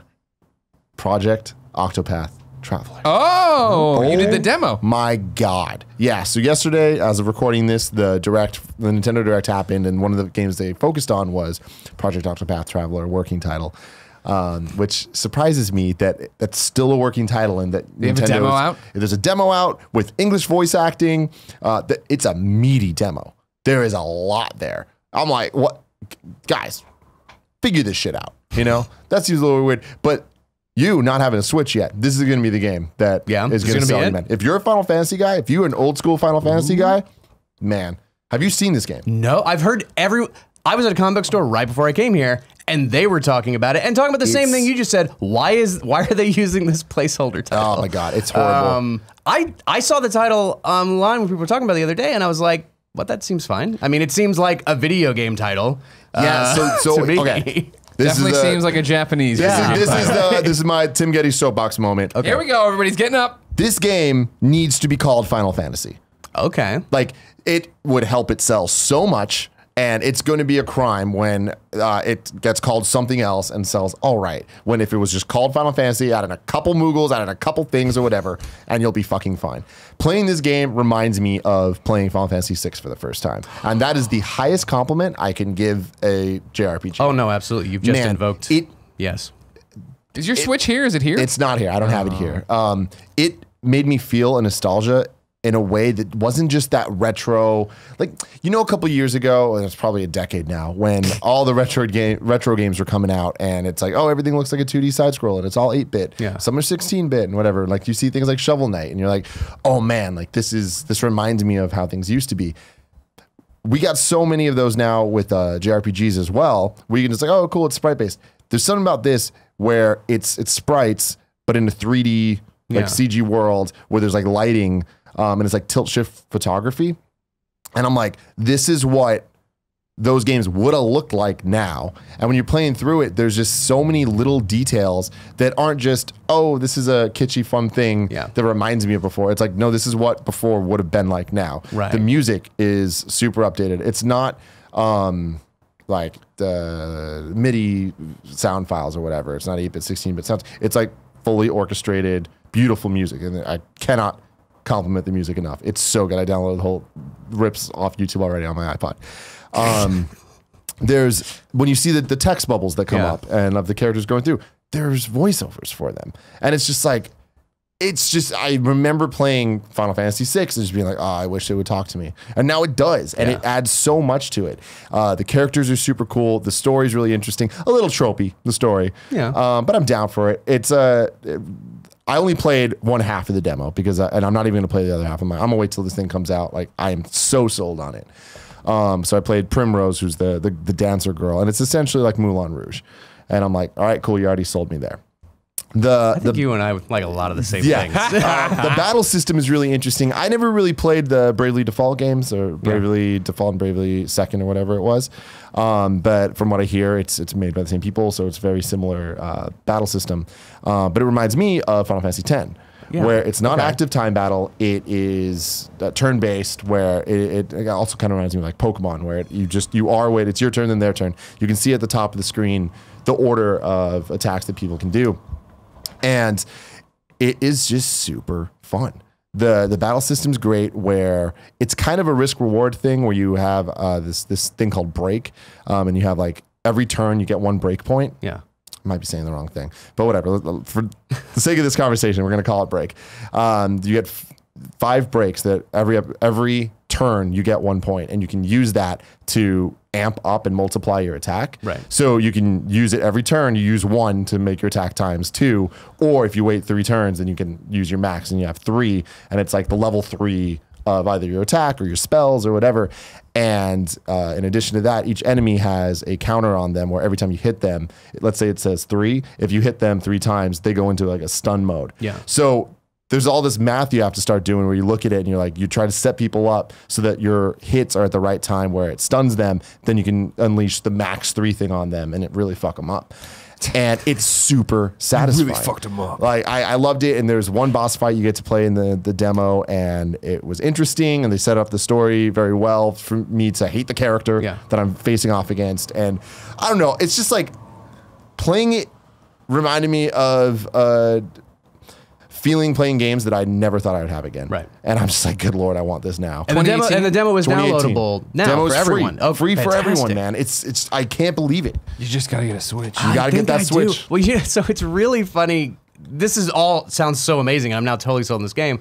But prior to you telling me all this, I'd only seen the name on Twitter, and I, for some reason, just assumed it was a sequel to Octodad. That is what I thought when I saw people talking about it. Yeah. And this is still a great game, but this is so much better. Dude, it is. It's so much better. I'm just glad to see it's paying off. Is Kevin still here? Yeah. Kevin. Anyways, I'm just glad to see it paying off, because I remember when they did the announcement stream, we all made fun of the title, but we were like, the game looks cool, but then we all lost our mind at the title. Yeah, Project Octopath. It's so stupid. But like I'm saying, they should just call it a Final Fantasy. And I know that it's not a Final Fantasy. Well, whatever, maybe it couldn't be. Maybe it's like the thing with like the Woods turned out to be like a stealth Blair Witch sequel. Like, yeah. I mean, that'd be cool if they were like, hey, we're just doing it again, and it's what you're talking about, Final Fantasy. Of like, yep, Final Fantasy can just be something. It can be a one-off shoot. Can you YouTube Project Octopath Traveler? I want him to see the gameplay. And can you put it on? Yeah, do the thing with the square thing. The picture-in-picture. Yeah, do that thing with that square thing. So people can see it too. Because the game is stunning. I've never seen any game with this type of visual style. The closest thing is that game that was announced at E3 this year. I think it's called Last Night. Yeah. Last Night. The one with all the controversy and all that stuff. Right. But like the visual style of the game looks amazing. this is like that, but imagine if Final Fantasy VI looks like that. Like it's so cool. Here we go. Oh, wow. Okay. Yes. Yeah. There we It go. is. Good job, Kit. If you're a listener at home or watching, I believe this is the debut trailer, or is this trailer from yesterday? This is the trailer from yesterday. Oh, sorry. This This is has That's to the be a dancer girl. secret Final Fantasy game. You're absolutely right. It looks exactly like Final Fantasy VI. that'd be awesome. This just makes me want to have a Final Fantasy VI remake. Yeah. If they fucking announce this is Final Fantasy, people will lose their mind. The It'd be thing is, they awesome. won't though because it's made by the Bravely Default people, and if anything, I think it would Bravely not be Default part of title. that series, but like I think it might be something different. But oh man, right. for the This is sake of this gorgeous. game, Wow. yeah, it's just incredible. And then skip forward a little bit to the battle system. Yeah, so Thank you, Joey Noel. it's just classic turn-based things, and just look how cool this looks. Yeah. Anyway, I had so much fun. Oh, with you're right. It. It is called Break. Good job. Okay, well, break. Yeah, I had the wrong thing. I'm but about whatever. to break. Give it Doesn't matter. Check the game out. If you have a Switch, download this right now and tweet at me and let me know how much it changed your life. 'Cause Oh, wow. it's gonna change. It's going to change your life. I didn't know that. Yeah. Yeah, it's called that right now because Octopath there's 8 different Traveler. characters that each have their own little story. Eventually, they're going to converge. But the demo is so meaty. There's 2. You get Yeah. to play through the first 45 minutes of 2 different characters with completely different stories. And it reaches a point where you beat the boss, and then the credits roll, and then you can just keep playing. I just noticed don't working get it. title in parentheses. Oh at the yeah, bottom. That's no, so they're good. committing to it. This is why I just call it that. I hope they don't call it that. I mean, at this point, though, that's what we all know it as, right? Well, so last time Nintendo did something like this that I remember, it was that Project Steam or codename Steam, Oh. and then it ended up just being called Project Steam or something like that. And it's like, well, great. So I don't know. I hope they figure this shit out. Now it's time for This Week in Gaming History. 2 years ago, on September 11th, 2015, Super Mario Maker came out on the Wii U. Ooh, what a fantastic When game. is that? This is another one of the. Where is this on Switch? Just put it on a Switch. I feel like that's a E3 next year announcement. I would bet on it. I play Mario Maker a lot on my 3DS. Yeah. And that's because I don't worry too much about all the uploading, whatever. I just play it. And it's good. It's damn good. But I want it on the Switch. We want everything on the Switch now. 8 years ago, on September 12th, 2009, Pokemon Heart Gold and Soul Silver came out on the DS in Japan. My favorite Pokemon games. Really? Those remakes, fantastic. Is it because Pikachu was in it? Pikachu was featured in it. Yeah. He was. Pikachu was also featured in Pokemon Yellow version, Special Pikachu Edition, that came out 19 years ago on September 12th, 1998. Man, that game was special, Greg. Let me tell you why. Lay it on me. Why was it Pokemon Red special? and Blue, fantastic games. Everyone gets hooked. It's a phenomenon. I don't know if you're familiar. Pokemon, you catch them. Have you heard of Pokemon? You have to catch them all. Of them That's now what I as hear. well. All of Or them. they Every kill your single one? mom in the game. Wow, that's intense. But then there was an anime that people watched, and everyone watched that too. And everyone's like, well, man, Death Note. I wish that the anime or the game was more like the anime. So they did it. They took all the anime characters, put them in the game. Pikachu walked around with you. It was a great time. Pokemon Yellow. You should play it, Greg. You can get it on the 3DS Virtual I'll Console. wait for the Switch version. All right. It's coming. 10 years it's ago, coming. on September 14th, 2007, Skate Oh, fuck yes. on the Xbox Skate. 360, changing the game, killing Tony Hawk forever. So, but Skate was so good. Skate was good. Did you play Skate? I Did you held enjoy resentment Skate? against Skate. I did not play enough Skate. Okay. I held too much of a Skate grudge. was one of those games that like overtook IGN at the time, where we all were so into Skate. Hillary was so into Skate, and we would all go home and play Skate, and then come back and look at funny clips. And that was the thing; it was a game ahead of its time of uploading clips to look at things and share, and like okay, like seeing the guys Skate like, culture. tumble off and then land on the park bench, like be fucking laying with somebody. It was great. Skate. You didn't play Skate? huh? Never played Skate. Why do you no. hate Skate? I don't know. Did you ever play Tony Hawk's Underground? No. The best Tony Hawk. Never play. I don't think I've ever played a Tony Hawk game. Tony Hawk Underground's great. Turns out that the writer guy who liked RPGs was not drawn to the skateboarding game. Huh. Yeah. You know, Bam Margera was in them though. Viva la Bam. That's true. Euron Greyjoy himself. That is No, fantastic. no, that's not. He does look like him. 9 years ago, on September 16, 2008, Star Wars The Force Unleashed came out on PS3, PSP, Wii, and Xbox 360. What a game. Yeah. Man, that was fun. That was fun. So much fun. Yeah. Sam Witwer. And now you're working on a Star Wars game. That's right, I am. Wow. Now, correct me if I'm wrong, it's a sequel to The Force Unleashed 2, correct? No. Your game? No, it is not. The Force Unleashed is what we would now call a legend. It is not an authentic Star Wars story. Sure. Your game It is, a though. legend. My game is. Yeah. It is what you would call canon, Canon. which is not a word that they like to throw around too much. They prefer to just call it authentic Star Wars story Okay. and legends. But yes, Our Star Wars authentic Battlefront Star 2, Wars story. the single-player campaign is going to be the second video game, Star Wars video game to ever be considered canon. The first one being the mobile game, Star Wars Uprising, which is no longer out. But we don't need to talk about that technically. Because you got a game coming up that's coming up. Yeah. That's right. Yeah. We can talk about that later. November 18th? Yes. I want to quickly get through these. Yeah, we'll get through these. Because let me just do this because it's bated breath. And you just tell me. Don't do the thing, you got to wait and see. Any reference to Watto in this game? Any reference to Watto? What's next on your list? I'm excited about this. All this water drinking with these Star Wars people. 15 years ago on September 15th, 2002, Animal Crossing came out on the GameCube. First Animal Crossing game ever released. Really? Yeah. It technically came out on the N64 in Japan, but in America. Do you have good memories of this game? I do not. Not an You Animal are Crossing guy. Stupid. No. Animal Crossing was awesome. It still is awesome. But my GameCube memories was we lived in this college house. Kyle bought this game. We're all like, what the fuck is this? But then we all made our own characters and lived in that same world. And it was like, asynchronous multiplayer where I'd wake up and go to class and then I'd come back and nobody's home. So I'd play some Animal Crossing. And Brian had posted like things making fun of my mom on the wall. Yeah. And like Kyle had planted trees in my yard. And I was like, fuck, trying to clean everything up. It was awesome to like. It was the first time I think I ever had a shared world in a game with other people, like that I was living with. I guess it just shared world in general, where I wasn't like we're playing a multiplayer mode. It was this we're all existing. Tom Nook owns us all. We're just trying to get out of debt with this motherfucker. Yeah, that sounds really cool. Actually, I never played the original one. Did you play any of them afterwards? No, I've never played any of those. No, that's fine. Just make sure. No, I wasn't doing it because like the 3DS one was interesting in the same way, right? Because that was another game that came out and swept IGN, where it was like we'd come in the morning and open them up and see what other people had done, and like I think it was Brian Altano that built in his basement, like had recreated the Up at Noon set and all this shit. And I was like, that's fucking awesome. Like I can't wait for Animal Crossing Switch to have everybody again doing that thing playing. That'll be another one. E3, probably. 15 years ago on September 16, 2002, Kingdom Hearts came out on PS2. Now, Kingdom Hearts. I have played this one. Oh, yeah? Finally. Yeah. Yes. Yeah, Final Fantasy it's in Final there. Fantasy and Disney throw together, which, Best thing ever. it's so good and weird and makes no weirdest. sense in a way that I really like. Yeah. And you got a key that's a sword. How into the Kingdom Hearts are you? I stopped I stopped After like two? 30 minutes into 2. 30 minutes into 2. You're telling me you didn't get through that boring as hell 5-hour tutorial section where they just eat ice cream and shit? I was so confused God, by Kingdom it. Hearts 2 is so good after that point. I know. That's what my friend who lent it to me, she let me the first Kingdom Hearts. She's like, it's great. Now you're gonna play Kingdom Hearts 2, but you got to keep going. And I got 30 minutes. It's like I can't. I'm sorry. I just have. No. I got to do other things. But I am reading Alexa's book about it. Yeah. So I'm finally catching up on Kingdom Hearts 2. Yeah, there's a lot going on. We had her come on the show and try to explain the whole story, and it didn't go well. Yeah, it's still, even with a book in front of me and the internet right there next to me, I'm still trying to. There's a lot. You need to find a Sherpa for that game to Yes, guide you I through it, do. to explain That's everything true. to you. Yeah. One of my best friends, James Burke, biggest Kingdom Hearts fan. No that way. I know. Oh, dude. Really? Burke? Disney.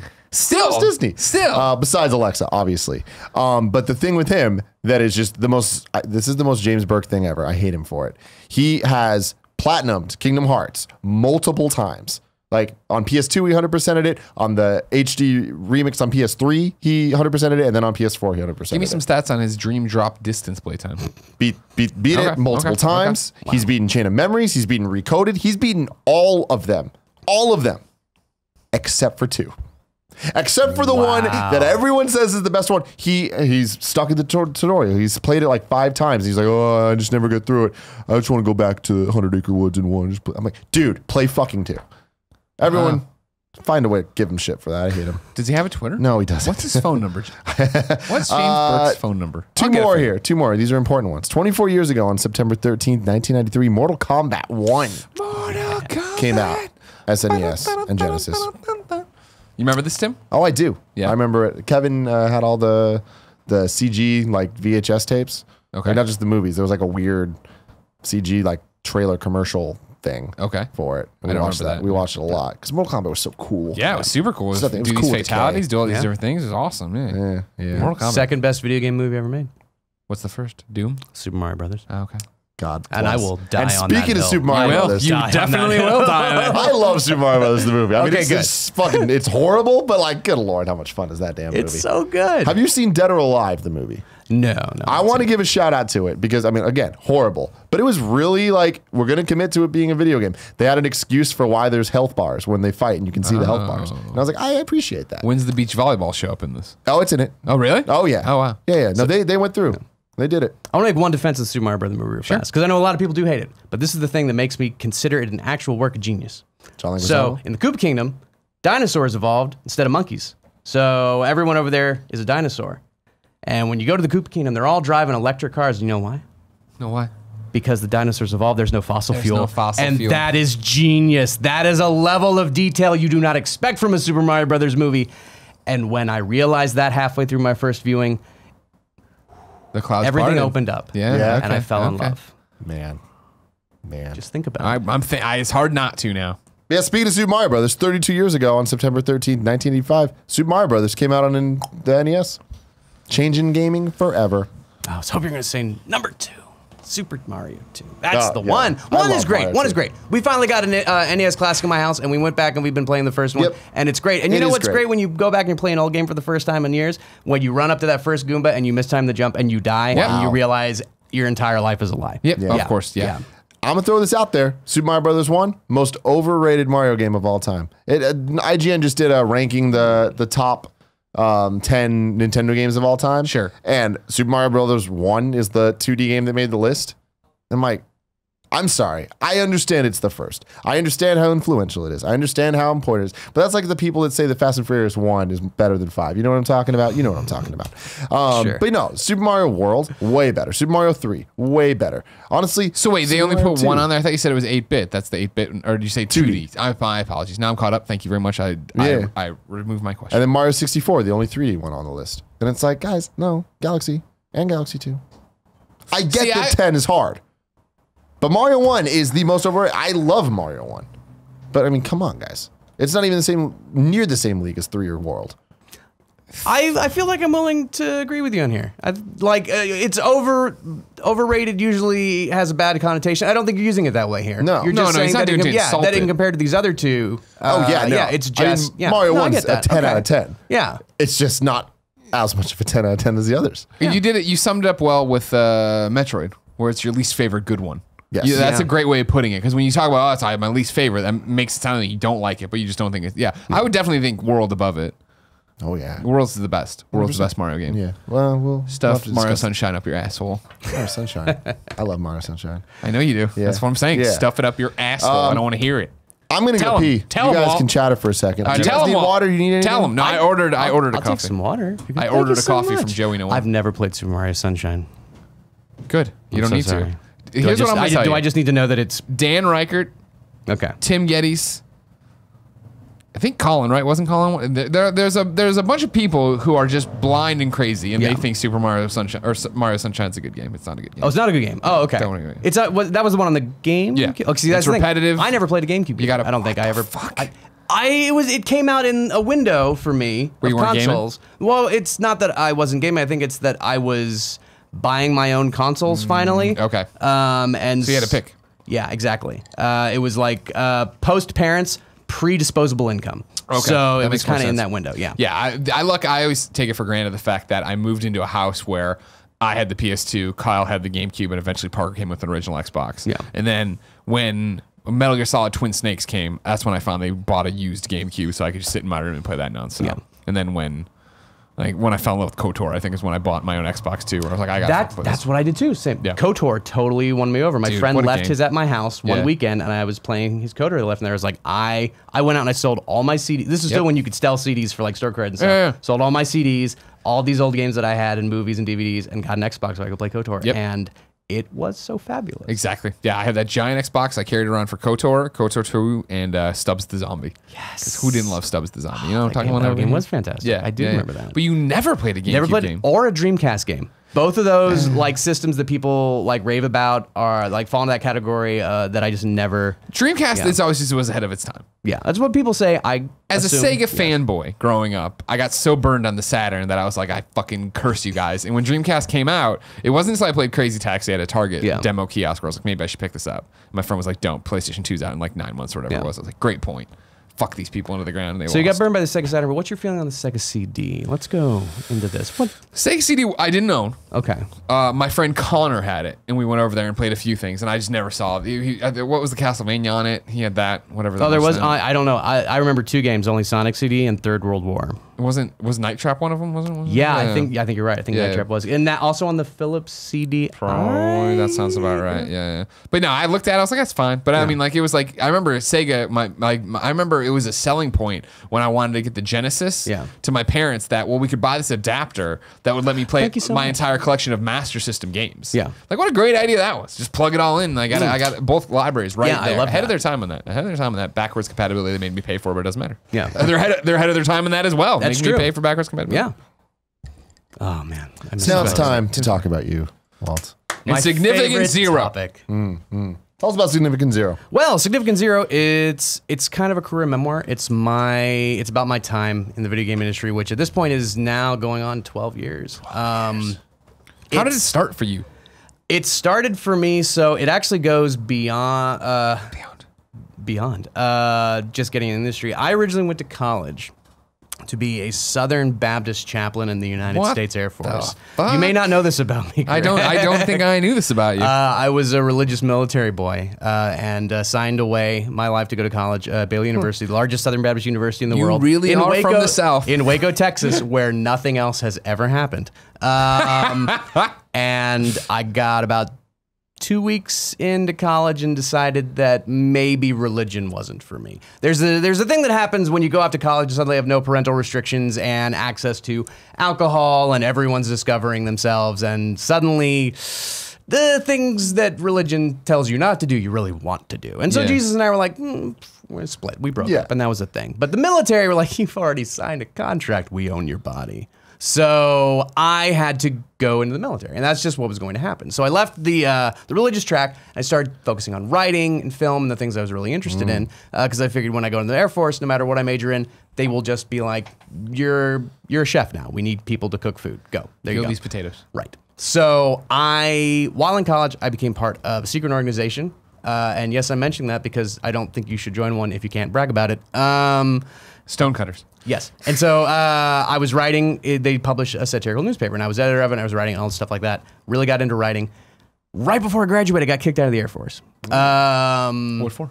Not being officer material, in all honesty. Just really not being someone that you would want to send. You're like into Bill a Murray war from zone. Stripes. They're like, That get was this guy out. Very similar to that. Okay, yes. okay. So it was an honorable discharge. I Nice. was not just booted out, but I was like, well, I don't have a job now. I will pursue my passion. So I called on my parents, like, don't worry, everything's gonna be fine. I'm gonna be a writer. So I packed up my bags, moved to Austin, and immediately worked at a job at a mall for 6 months so I can get money, and then moved up to New York, where I was wow. like, I'm gonna be a writer. And nothing happened for 2.5 months. I applied to Marvel, I applied to DC. I put on a suit and just walked my ass into Marvel's office Hell with yeah, a you resume. did. It was I'm here to see Stan Lee. yes, they keep him in a glass Oh, box. sure. Yeah, they yeah. only bring him out for showings now. I did not know Excelsior. that. Well, it's the air. They don't want him to wrinkle. They don't want course. they want it to yellow. Yeah, so, yeah. And the guy just bagged stopped and me at boarded. the door and was like, Not no, today. No, then they still haven't called me back, but I'm waiting. I'm hoping. Maybe my resume's gotten big enough. I can finally get the mailroom job that I've been waiting for. I think you got the in now, Disney. Exactly. You'll be This good. is true. This is true. But so I met a guy at a bar in New York, in the middle of New York, a Lone Star bar, a Texas bar, because Nice. that's where Texans go. And I'm not a Texan, Louisiana. Anyway, he lived with guys who worked on the paper that I worked on in college 10 years before I ever went there. And so that earned me enough for him to talk to me. Okay. And he was like, what do you do? I was like, I don't do shit. Right now. Right now, not a damn thing. Nothing. And he's like, well, I'm the hiring manager of this place called Take Two. We own Rockstar. They make GTA. I'm not going to hire you for them. But we have this other company, 2K. They're brand new. You haven't heard of them. Send us your resume. Maybe there'll be something for you. 2 weeks later, I come in for an interview for a game analyst position, which is kind of like a creative feedback. It's not QA. It's more like finding creative issues. Like maybe we could do this more or do this less. So idea QA. Yeah, it's an idea QA. Do you play the game?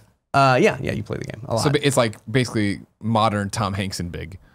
Yeah, actually, that's a really good comparison. It's pretty much that. And I don't get it. And so I get in, and I'm like, I will do this job until my writing career takes off.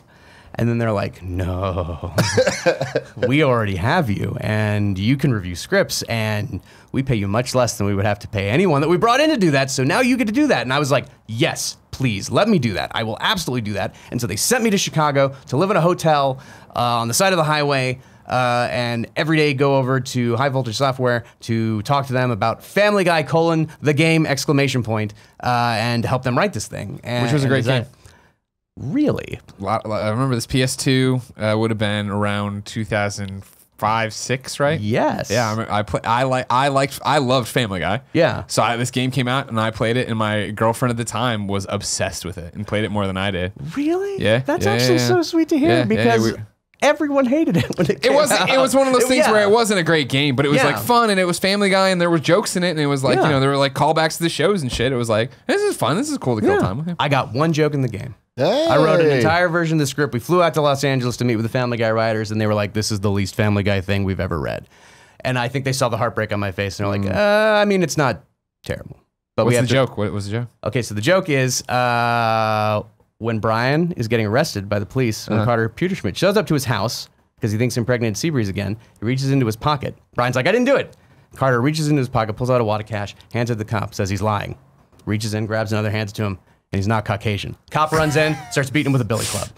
Had no idea that was going to be in the game. I played the final game, it's in there, and I'm like, yes. I wrote one joke that was good enough to be stolen by the Family Guy writers. That's it. You made it. I am Put it on the resume. my way. If I can just keep working, and like, in all honesty, like, that gave me so much inspiration to just keep trying harder and harder and harder. I was like, clearly I'm on the right path. If I can get one joke, that's one more joke more than most people get.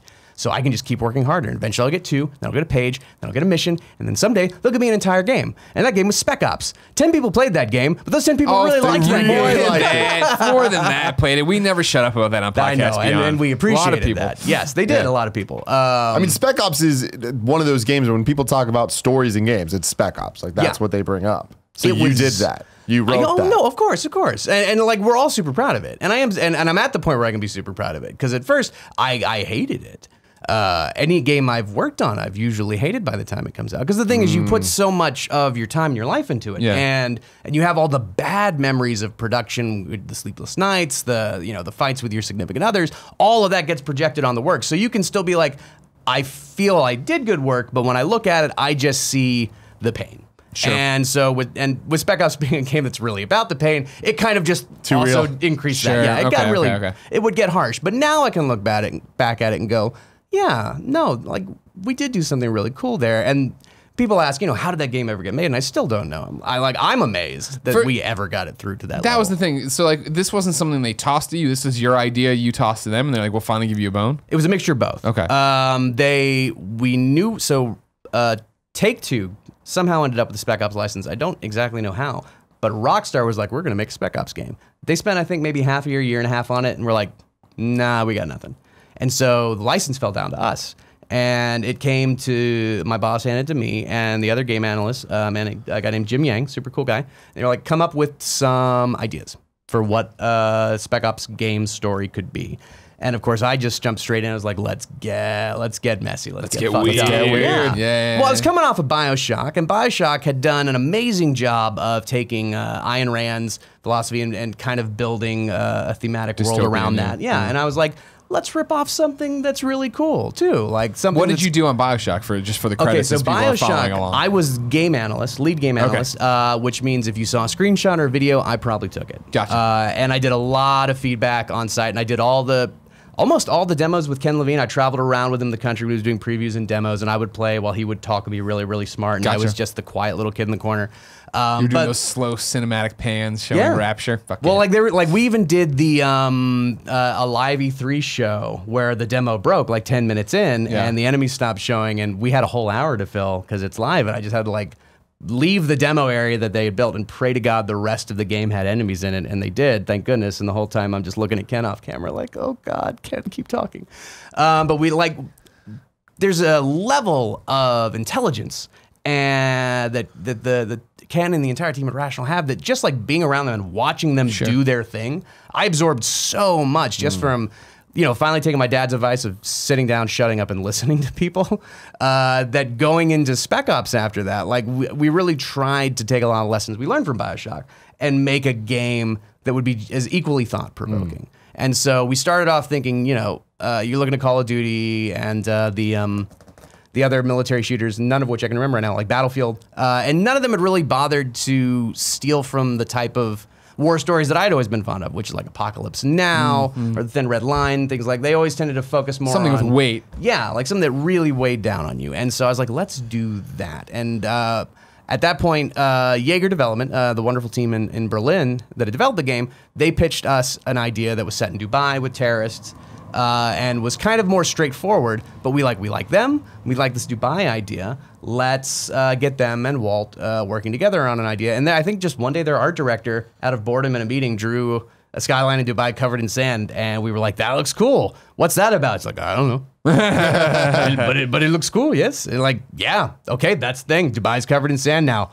We will solve that later. And that's game writing in a nutshell. Is someone did a thing they thought was cool. They don't know how it fits with anything else. And they're like, writer, come here. Why does that happen? Well, you didn't. No. Why does it happen? And so you just have to like, here's some words and duct tape and boom. It looks like we did it on purpose. We never did. But if you do it right, it looks like you did. And that's the great thing about Spec Ops is that like we, over the course of 5 years, this game was supposed to take 2. It ended up taking 5 years. There's so many versions of the story, so many twists and turns to it. The final story didn't even come about until like the last year of production. Wow. The framework of the story was there, but then like one day we were like, what if Conrad's just dead and you're crazy? Wow. Okay, that makes it suddenly very, very different. And then the whole twist of like them, if you haven't played the game, it's been out for 5 years, so sorry, spoiler. We told you a million times to play it. The twist that you might be dead the entire time and died in the helicopter crash at the beginning, that came about because we were doing the final recording of the game, and my boss, who knew I didn't want to start the game with a flash forward, used that week to announce that we would start the game with a flash forward because he thought I couldn't fight him on it. And when I got the news, I just flipped over a script page, wrote down 5 lines that were Walker saying, wait, what's going on? We've done this before. That would only play during the second time you get to the helicopter scene. And I just fed it to my actors. We recorded it all right there. And I emailed the guy who told me the news. Is like, hey, I'm just letting you know right now, there is no flash forward. The helicopter scene at the beginning happens in real time. You die at the end of it. The rest of the game is a post-death hallucination. I'm sending this to you because in a month and a half, everyone's going to say I made this shit up and I want proof right here and now. Send. And a month and a half, sure enough, I had to bring that up in a meeting. Jaeger's like, nah, bitches. That's on purpose. You did. and it was all just because my boss pissed me off during a recording session. These are the kind of things, the kind of stories that you'll find in Significant Zero. Out September 11th. Pre-order now. Wait, September 11th already happened. September 19th. September 19th. You kept saying 11. Yeah, September 19th. I don't know. You're it's a right. weird date. People think Well, about it. people Remember it all the know. time. Oh, it's because Never Cooking with forget. Greggy debuted on patreon.com/kind-of-funny. That's why. very important. Yeah. So yeah, That's awesome. You're blowing my mind right now. First off, I love your energy. You are such Thank a you. fucking cool dude. Second off, so writing a game, what does that mean? Because you're writing the narrative, the plot, like what happens. Yeah. Are you also writing line for line who says what, like the script of it? Yeah, so it's you've got 2 types of game writing. You have the critical path, the story script, and that's what, if you're just going straight through the game, your cutscenes, your main dialogue that's happening that's saying, oh no, that is the boss, we must fight him now, open fire, those things, like that's your critical path. And you're gonna write that like a screenplay, just a normal screenplay, pointing out this cutscene, this gameplay, blah, blah, blah. But then you got your secondary lines, your combat lines, that's battle chatter, intel that you might pick up, backstory stuff, your menu text. That's all these secondary lines. That's just a spreadsheet where some designer has come in and put a lot of cells saying, you're throwing a grenade, you're throwing a flash grenade, you're throwing a sticky grenade. That guy has a shotgun. That guy has a sniper rifle. And you have to write 5 to 10 lines for each of these things. And then do that for 10 or however many characters. And you're trying to instill as much character and voice and personality in these things as you possibly can, which is hard because these lines are terrible and boring and no one really hears them anyway, unless they are really lively and different because they're meant to be informational, but ultimately they all get thrown together in a game to just create this kind of soundscape of stuff happening around you in combat. Because the thing is, when you're in combat, you know what you don't do? You don't tell the enemy that you're throwing a grenade at them. That's a bad idea. You don't shout that out. You just throw it. But those are these secondary lines, and those are the worst. But everyone has to do them. I don't dislike doing them because I try to have fun with them. I'll do like 4 that are very straight laced for the game, and then I'll do one that's just for me. And the one that's for me can be anything like, I remember I was writing lines for Mafia 2, and you're going through the store, and you're looking at all the weapons, and every time your cursor goes over a weapon, the guy has to be like, oh, so you're looking for a Tommy gun, huh? Like, hey, Al Capone used to use that. Oh yeah, no, that Tommy gun, that's a good model. And I was just like, well, yeah. Look, it shoots bullets really fucking fast. What else do you need to know? Like, that one's for me. Like, if it's just what I'm thinking in my head after writing 4 really boring lines, anything to make me not want to stab a pencil into my eye. Because that's how I start to feel. You guys, that's what I got. In my sleep, I must have done it. I was writing bad lines. Never leave pencils by your bed, man. Like, I do it all the time. Anyway. So what about like the text in the game, like all the menus and all that stuff? You write that as well? I write. Sometimes I write like a lot. Sometimes I don't. It depends. People write movies. People write books. And it's like, all right, cool. There's a lot of words in those things, right? I understand that. Games seem like a whole other level where it's like a movie is 2 hours. It's like being a screenwriter and being a book writer, an author. And also being the guy who has to like write the weird little not funny quotes in like a Denny's menu. Like that's all those 3 jobs come together. That's a video game writer. And sometimes you have power and control over what you're doing. Sometimes you have 0. And there are people just throwing things at you saying, say this exact thing, but better. So is there a team or is it just you? It depends. Every game is different. I've worked on some games where I am the only writer. And to be fair, I like that because I don't have to fight other people's ideas. I can be a little bit of a steamroller when it comes to other people's ideas. Oh, yeah. Yes, I know. It's hard to believe, but I will destroy you. Oh, wow. No one fucking edits me. My apologies. But sometimes you have a team where you'll have a lead writer or a narrative director or even the creative director. Like Ken Levine is the writer, he's the lead writer on all of his games because Ken Levine was a writer first before he got into games. Hayden Blackman, also a writer. You know, like a lot of creative directors are also writers. Amy Hennig, probably one of the most, successful, popular, known ones as well. Yeah. So when you're working on that, you'll have a whole writer team, and you'll split things up sometimes by character, sometimes by mission, and then the lead writer will go back in and take everyone's stuff and tweak it so that it fits together with a similar voice. And I've done a couple of those, like on Star Wars Battlefront 2. I am working with a co-writer. It's just the 2 of us, but it's me and Mitch Dyer, who you may know. He always said he was lead writer and you were junior assistant. Well, you see, that's because Mitch Dyer is a filthy liar. Okay, just making sure I understood. And that rhymes.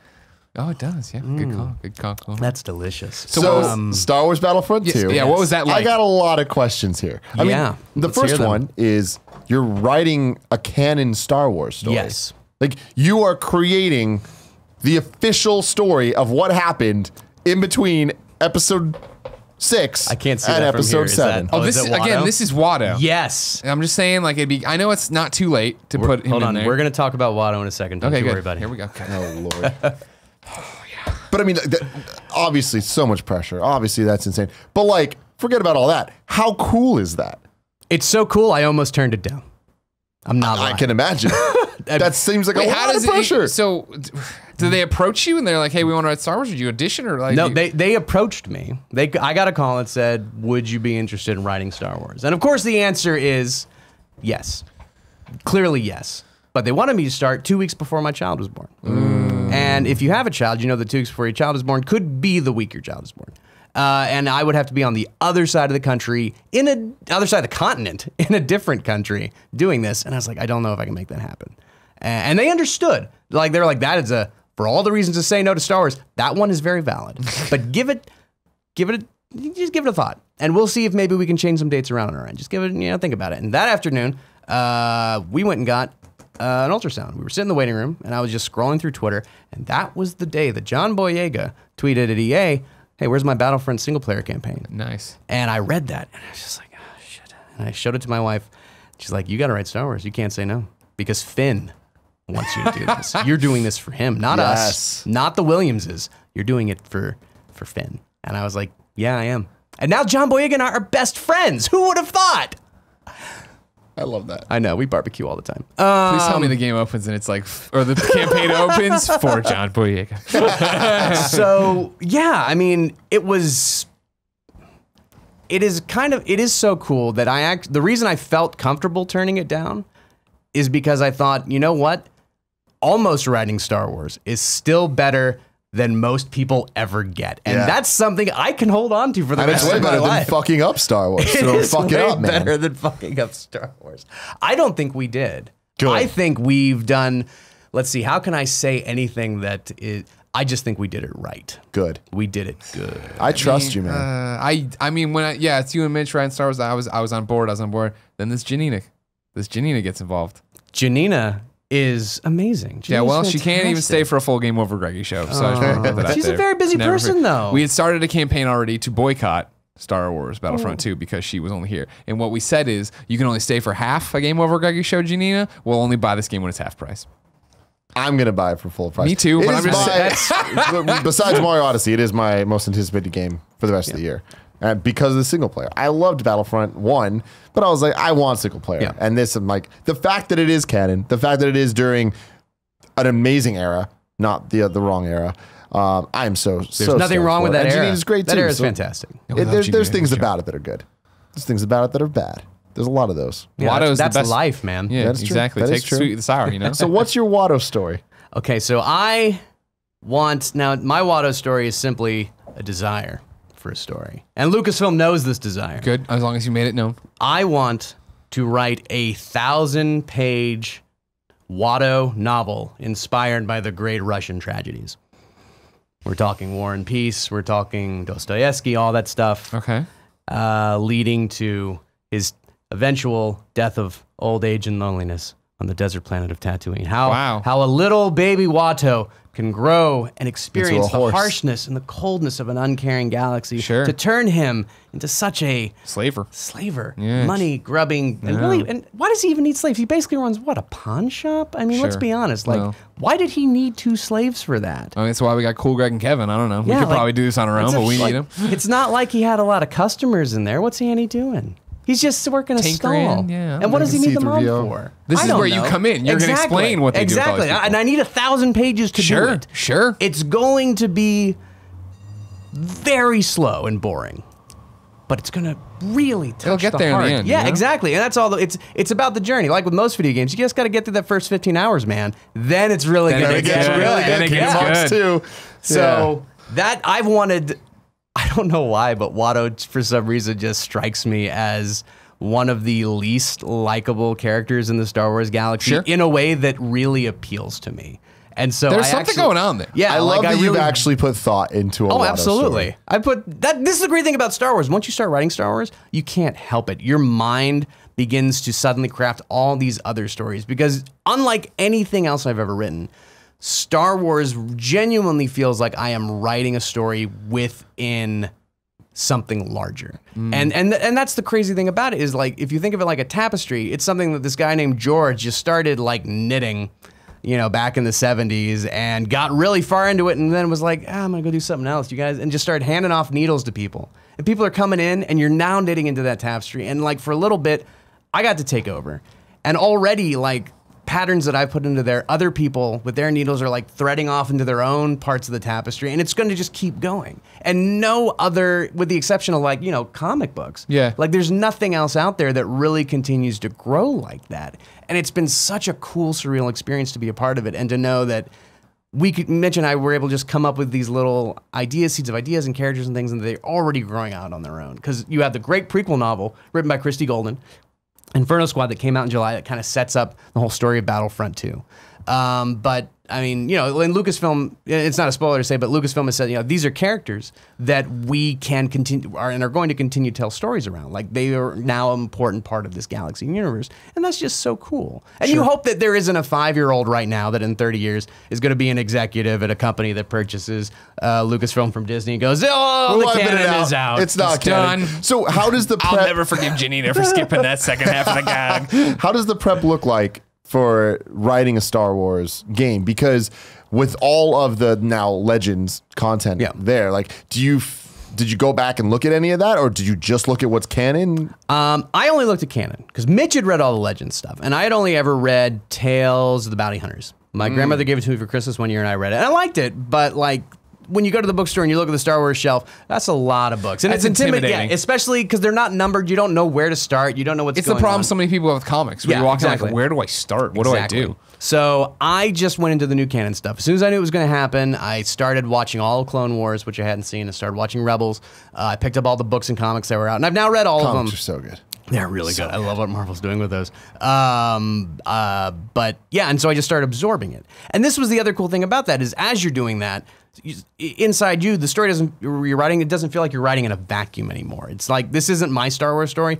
This really, like, this is happening at the same time as this comic where it's happening over here, or this book over here. And so you're beginning to take ideas and like loops and things that maybe weren't fully closed and like, hey, what if we could tie into this somehow? What if we could do this? Like, I don't know if you know this, but thanks to Christy Golden's novel, Janina's character, Iden Versio, she's in A New Hope. She's the first TIE fighter pilot that we see in the battle, Yavin at the Death Star, which means technically I've now retroactively created the Star Wars franchise. And that's amazing to me. God, that is so cool. Right? They owe me so many royalties. Yeah. But it's, you know, a lot, you would think it would be intimidating. And at first when you're thinking about it is, but as soon as you talk to the Lucasfilm people, they're so welcoming. They're so open. They're such amazing collaborators. They have so many ideas and they want to work with you on things. And like, you'll take an idea and they'll be like, we love it. You can't do that. And we can't tell you why. But you could maybe do these other 3 things. Because, I mean, they're balancing not just your story, every single story in production that's going across all the different mediums of Star Wars. Wow. And they have in their mind all the stuff that's already out as well. And they have all the EU stuff in their mind. So they'll be like, you can do that, but it's kind of broaching on some EU thing. I think it's fine. I think we can do that. It's not going to feel repetitive. And so like they're giving and taking with you and all this stuff. And you feel like you really are working with Lucasfilm hand in hand. Because when you're walking into a relationship with a big company like that, with one of the biggest IPs of all time, you don't know what it's going to be like. You're kind of expecting to be shackled. And Yeah, for 100%. someone to That's be what I would like, think. yeah. And it's nothing like that at all. It's honestly been the best creative experience of my career.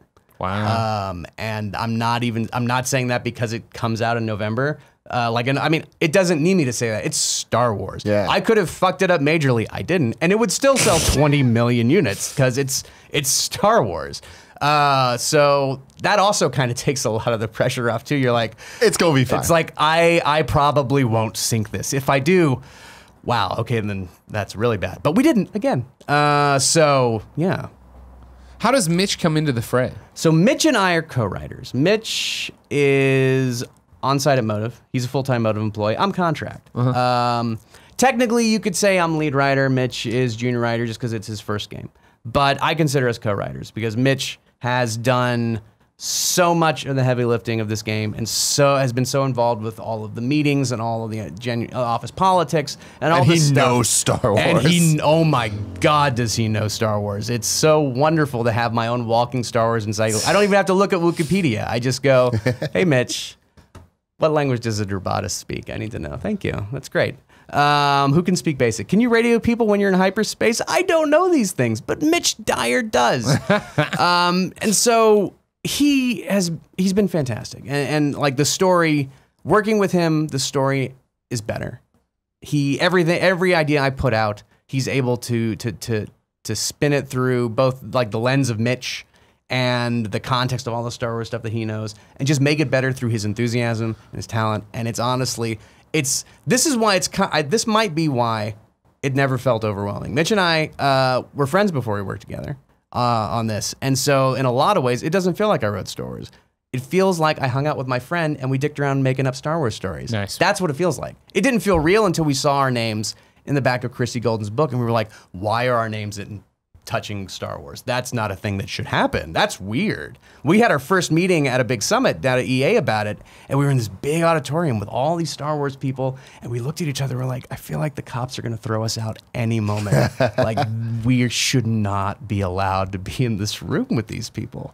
And you get over that really fast, though, because they just welcome you in. And it's you would think that Star Wars would be one of the hardest things to write, and it really has turned out to be the easiest, and I love it. And so hopefully I'll get to keep doing it. Yeah. But even if I don't, I already did it. You did it, yeah, right? It's on, it's done. No one can take it away from you. Well, and not only that, Well, I mean, whoever buys LucasArts could take it away. Yeah, you can take it away easily. You're writing what, at least to me, is the most interesting hole that we have right now in the canon. Absolutely. Because we've had so obviously episode 6 happens, and then there's 30 years. 30 years before 7. Yep. But then it's like the Emperor dies in 6. Spoiler alert.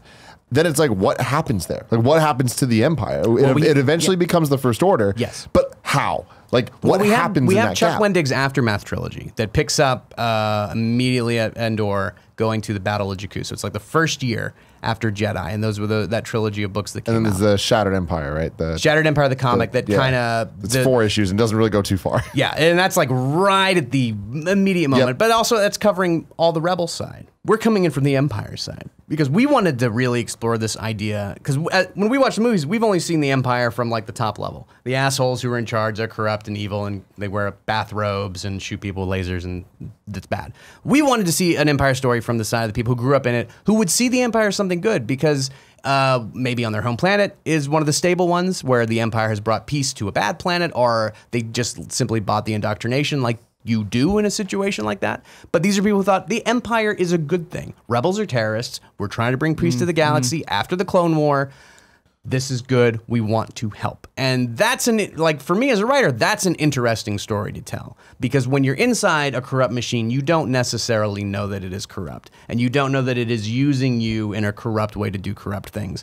And maybe you do, and you're still a believer. You're still one of those, well, lesser of two evils. This is still better for the galaxy as a whole. So that's where the story that we're telling with Inferno Squad and Janita's character, Iden Versio, and beginning to fill in that gap of what it's like when the Empire loses its Emperor, loses its Death Star for the second time, and is now facing a rebellion that's organizing around a new republic and completely taking hold of the galaxy once again.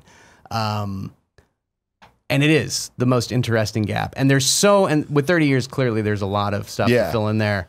And I can basically stop talking about that right now. That's about as far as I can go. That I know this must be public because I know it somehow. Well, there's one thing right there. But I mean, the story takes place over the 30 years, right? Like it goes from Death Star 2 to Starkiller Base in 7. Yes. That's crazy. I know.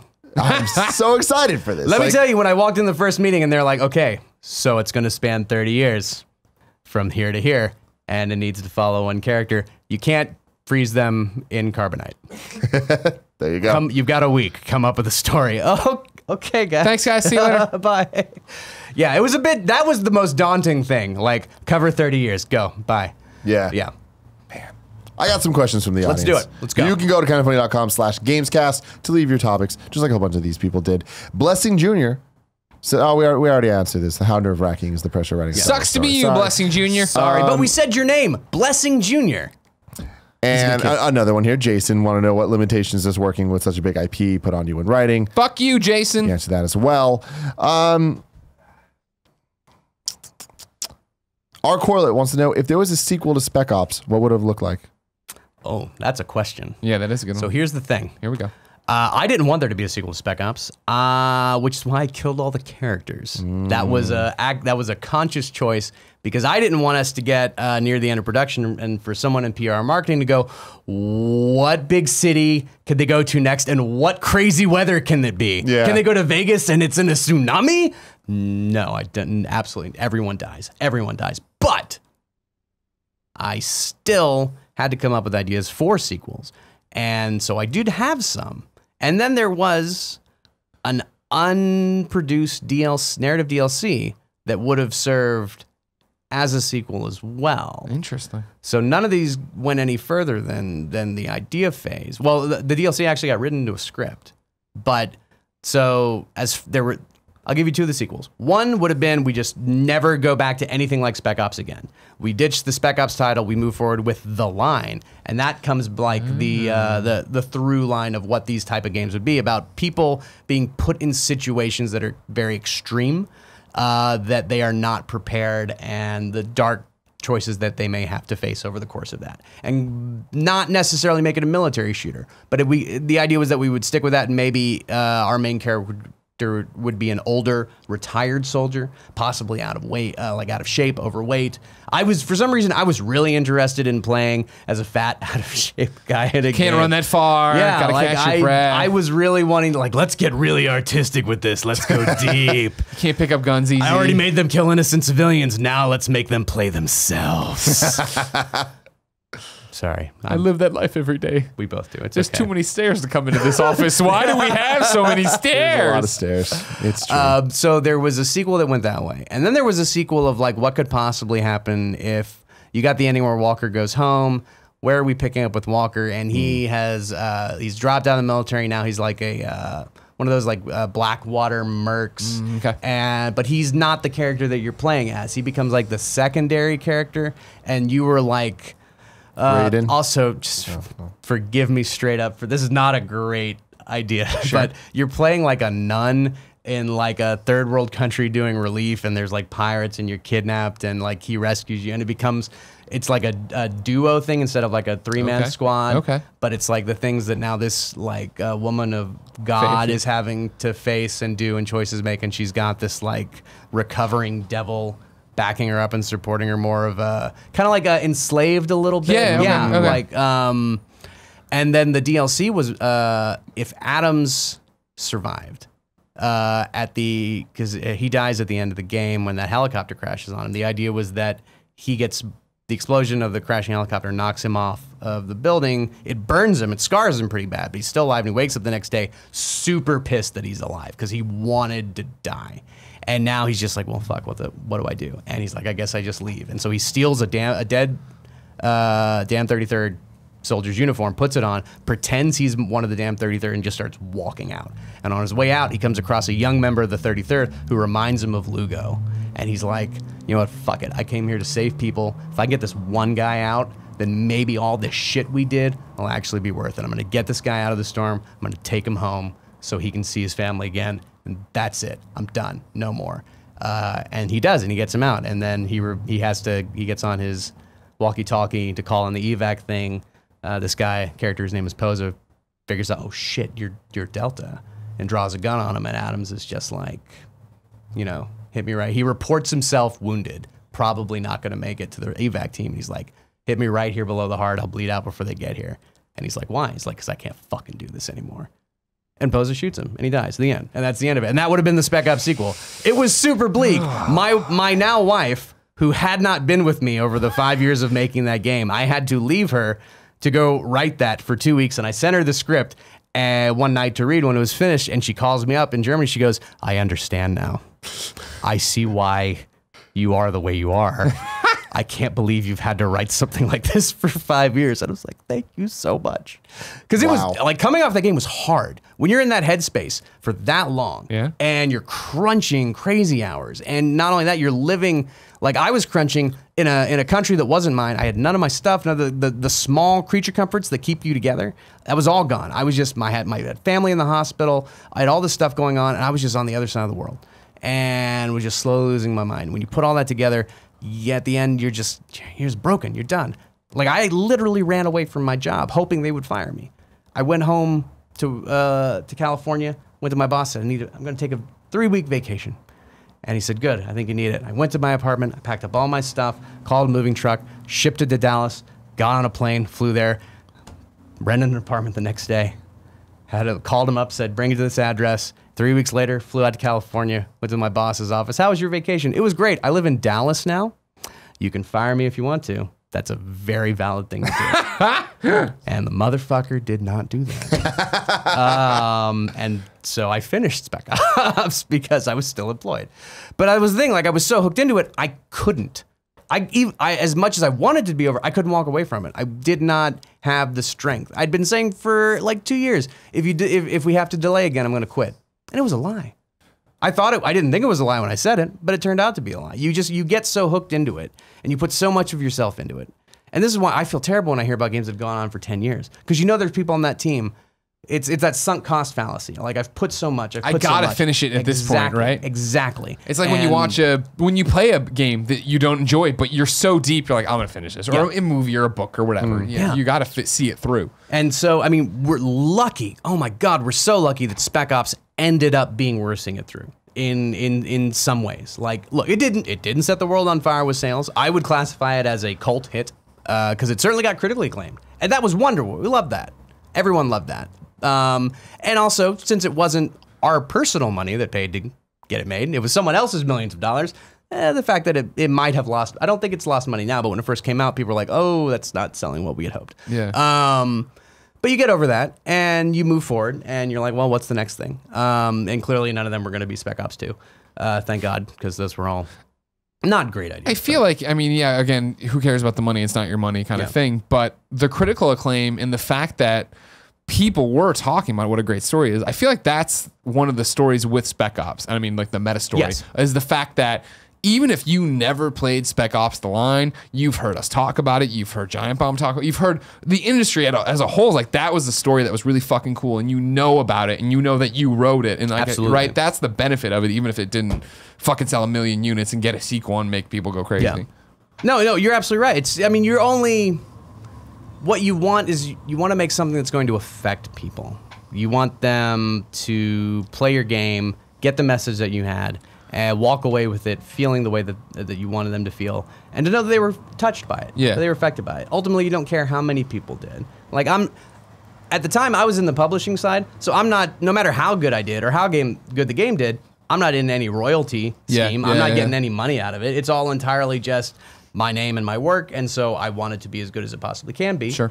And which is also kind of why I have a tendency to give into crunch a lot. Like, and maybe this is, I don't know, maybe other people think this way, but I never take for granted that there's going to be another game. That, like, this could be the last one anyone lets me write. So, like, I got to put everything into it. Like, what if this is the last thing I ever get to say that people hear? Like, I got to put it out there, and whatever I have to do to make it the best I possibly can, I got to do that. Sure. And so it tends to lean into, I can lean into some unhealthy practices when doing that. But it's funny you mentioned that crunch thing. That's right. Crunch. And there's in this book, Significant Zero, you talk about crunch. I do. And how you like it a lot. I do. And I feel like that snippet got published on Polygon recently. It did, and you know what? People loved it. They really got what I was going for. Like, the outpouring of love and support from the gaming community was just, it warmed my heart.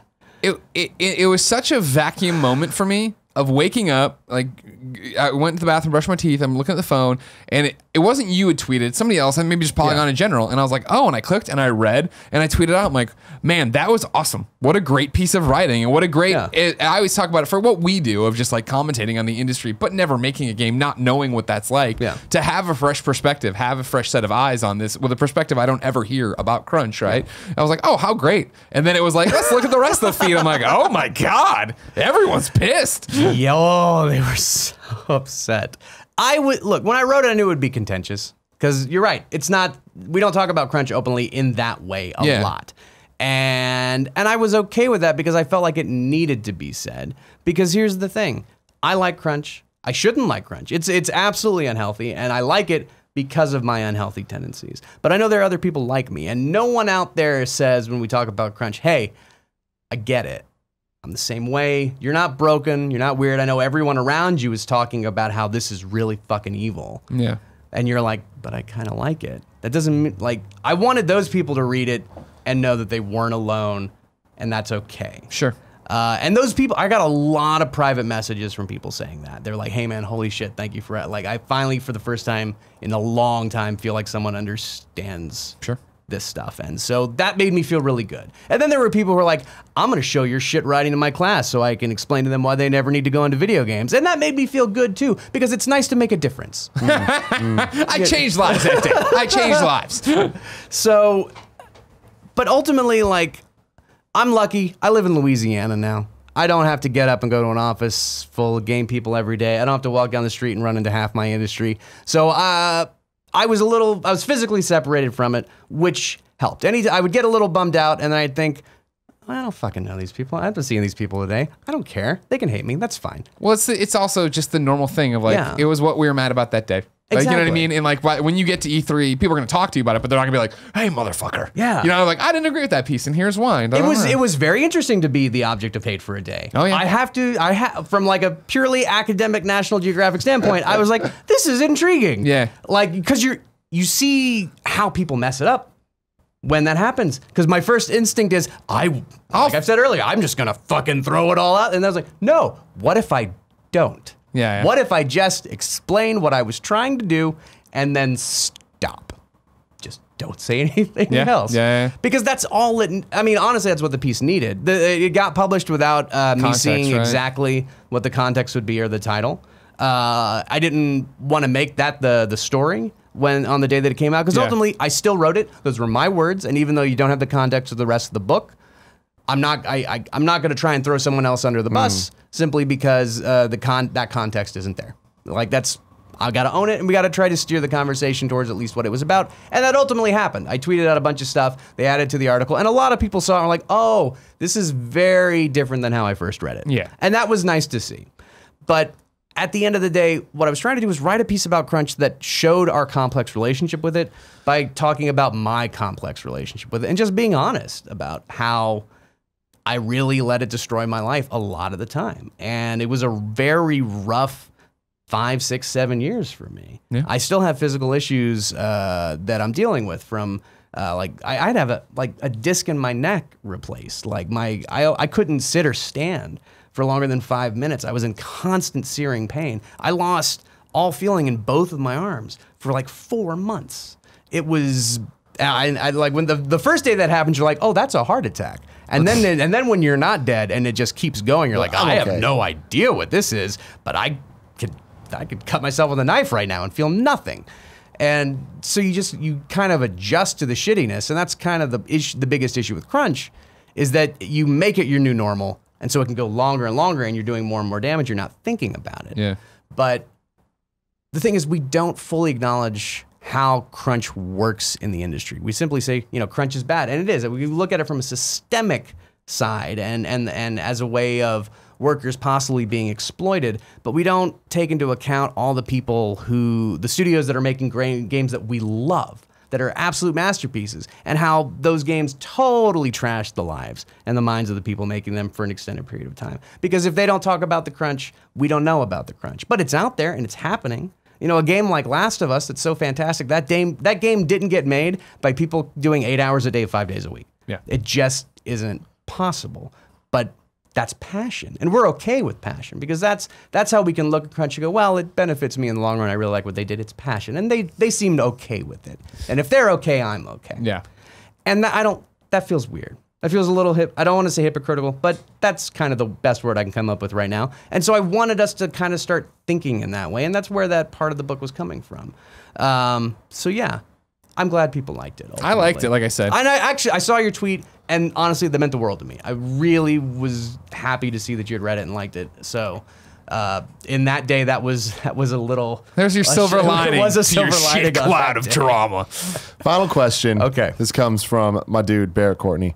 What games this generation have stood out to you for their writing? Oh, man. Okay, The Last of Us and Red Dead Redemption. Nice. Red Dead Redemption might be my favorite game of all time. Wow. And I know you and I have talked on Twitter a bit about Grand Theft Auto. Does nothing for me. Absolutely nothing. I know you love them. I enjoyed it. Yeah, I have a great time with Grand Theft Auto. But it's a fantasy I don't need, because I have for most of the past 10 years lived in major metropolitan cities. Sure. Admittedly, I have never stolen a tank and driven it through the middle of one, but I have been stuck in traffic before. And if I wanted to, I could probably rent a Lamborghini if I just really needed to. But Red Dead Redemption, that, like, I cannot get on a horse and ride it through a beautiful countryside and go skin a wildcat. That thing would kill me. But I can do that in the game, and I love it. And also, I'm from the South, so it kind of attaches into that whole kind of west Back to the thing. earth where we came Exactly. from kind of thing. Yeah. And the ending of Red Dead Redemption is, and I'm not even talking about the epilogue. I mean that 4th chapter where you finish up all your work, and it's like, cool, you wanted a family and a farm? Here you go. You get that now. That's the ballsiest thing. I made people kill 47 innocent women and children with white phosphorus, and letting you play as a rancher for an hour and a half is the ballsiest thing a video game company has ever done, and I loved it. I loved it. Yeah. Because that's what every video game misses, is the payoff. They give you all these things that you're supposed to care about. Oh, your wife and kids back home that you're never going to see or talk to. Now you're a full-dimensional character. No, you're not. And Rockstar understood that. They said, it's not a real dream, it's not a real goal unless you get it at the end. And then we're going to take it from you. And in that moment, here's the thing. This is what I love about games like that. And the ending of Last of Us did the same thing. It taught me something about myself. And this is why I like games with characters instead of just an avatar that's about, oh, you're the player, you're so strong. I don't know, I'm not. I'm an asshole. I don't need to play as me. I'm not fun. I have to live with me every day. I want to play as someone else. I want to see how I feel going through their experiences. And at the end of Red Dead Redemption, when I walk out of that barn and those men were standing around and they knew I knew what was going to happen and I knew what was going to happen, the first thought that went through my head was, fuck them. They want to kill me? They can kill me. I fought my fight. I changed who I am, and I'm going to die that man. And I stood there waiting, and no one drew. And it took just long enough for no one to draw that I said to myself again, fuck it.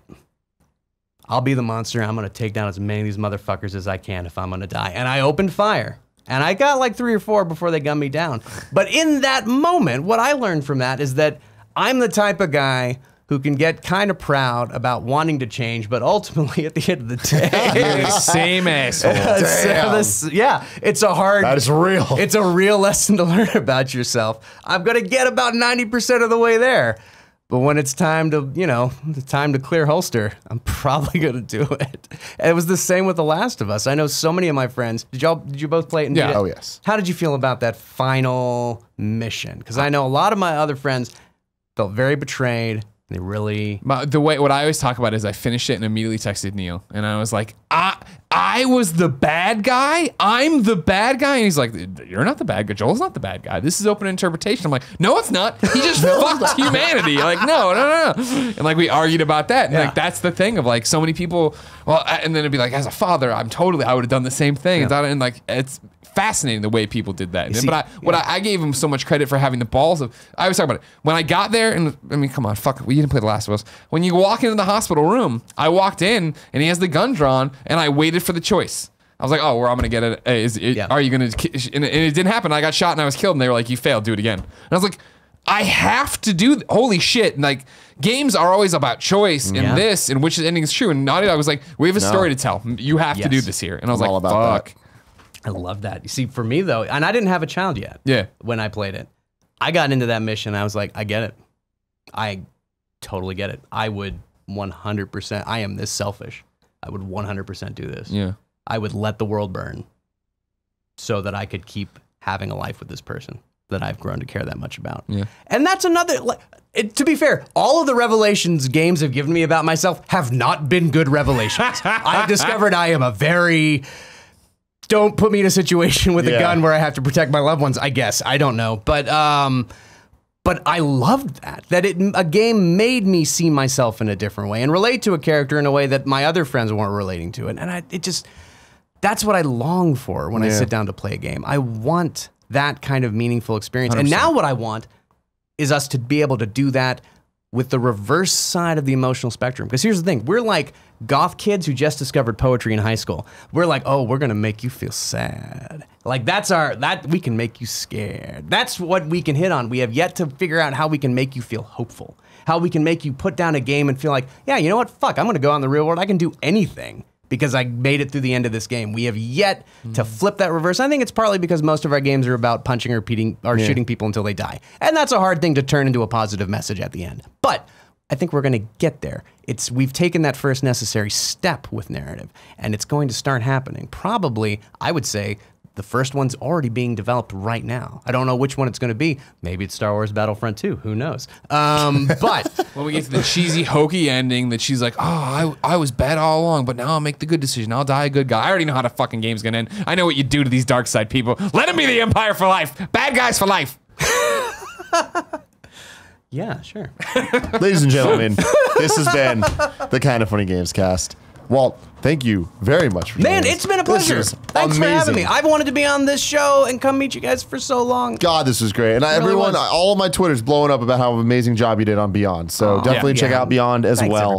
But yeah, thank you for coming through. You. Your Significant Zero. September 19th. September 19th, pre-order now. Or just buy it on day one. Whatever you want to do. Just make sure you maybe get Watto's. Maybe Watto's in the next game. Who knows? Who knows? It might be, the secrets might be in the book. If you can make it a bestseller, I will put Watto in the next game. DLC.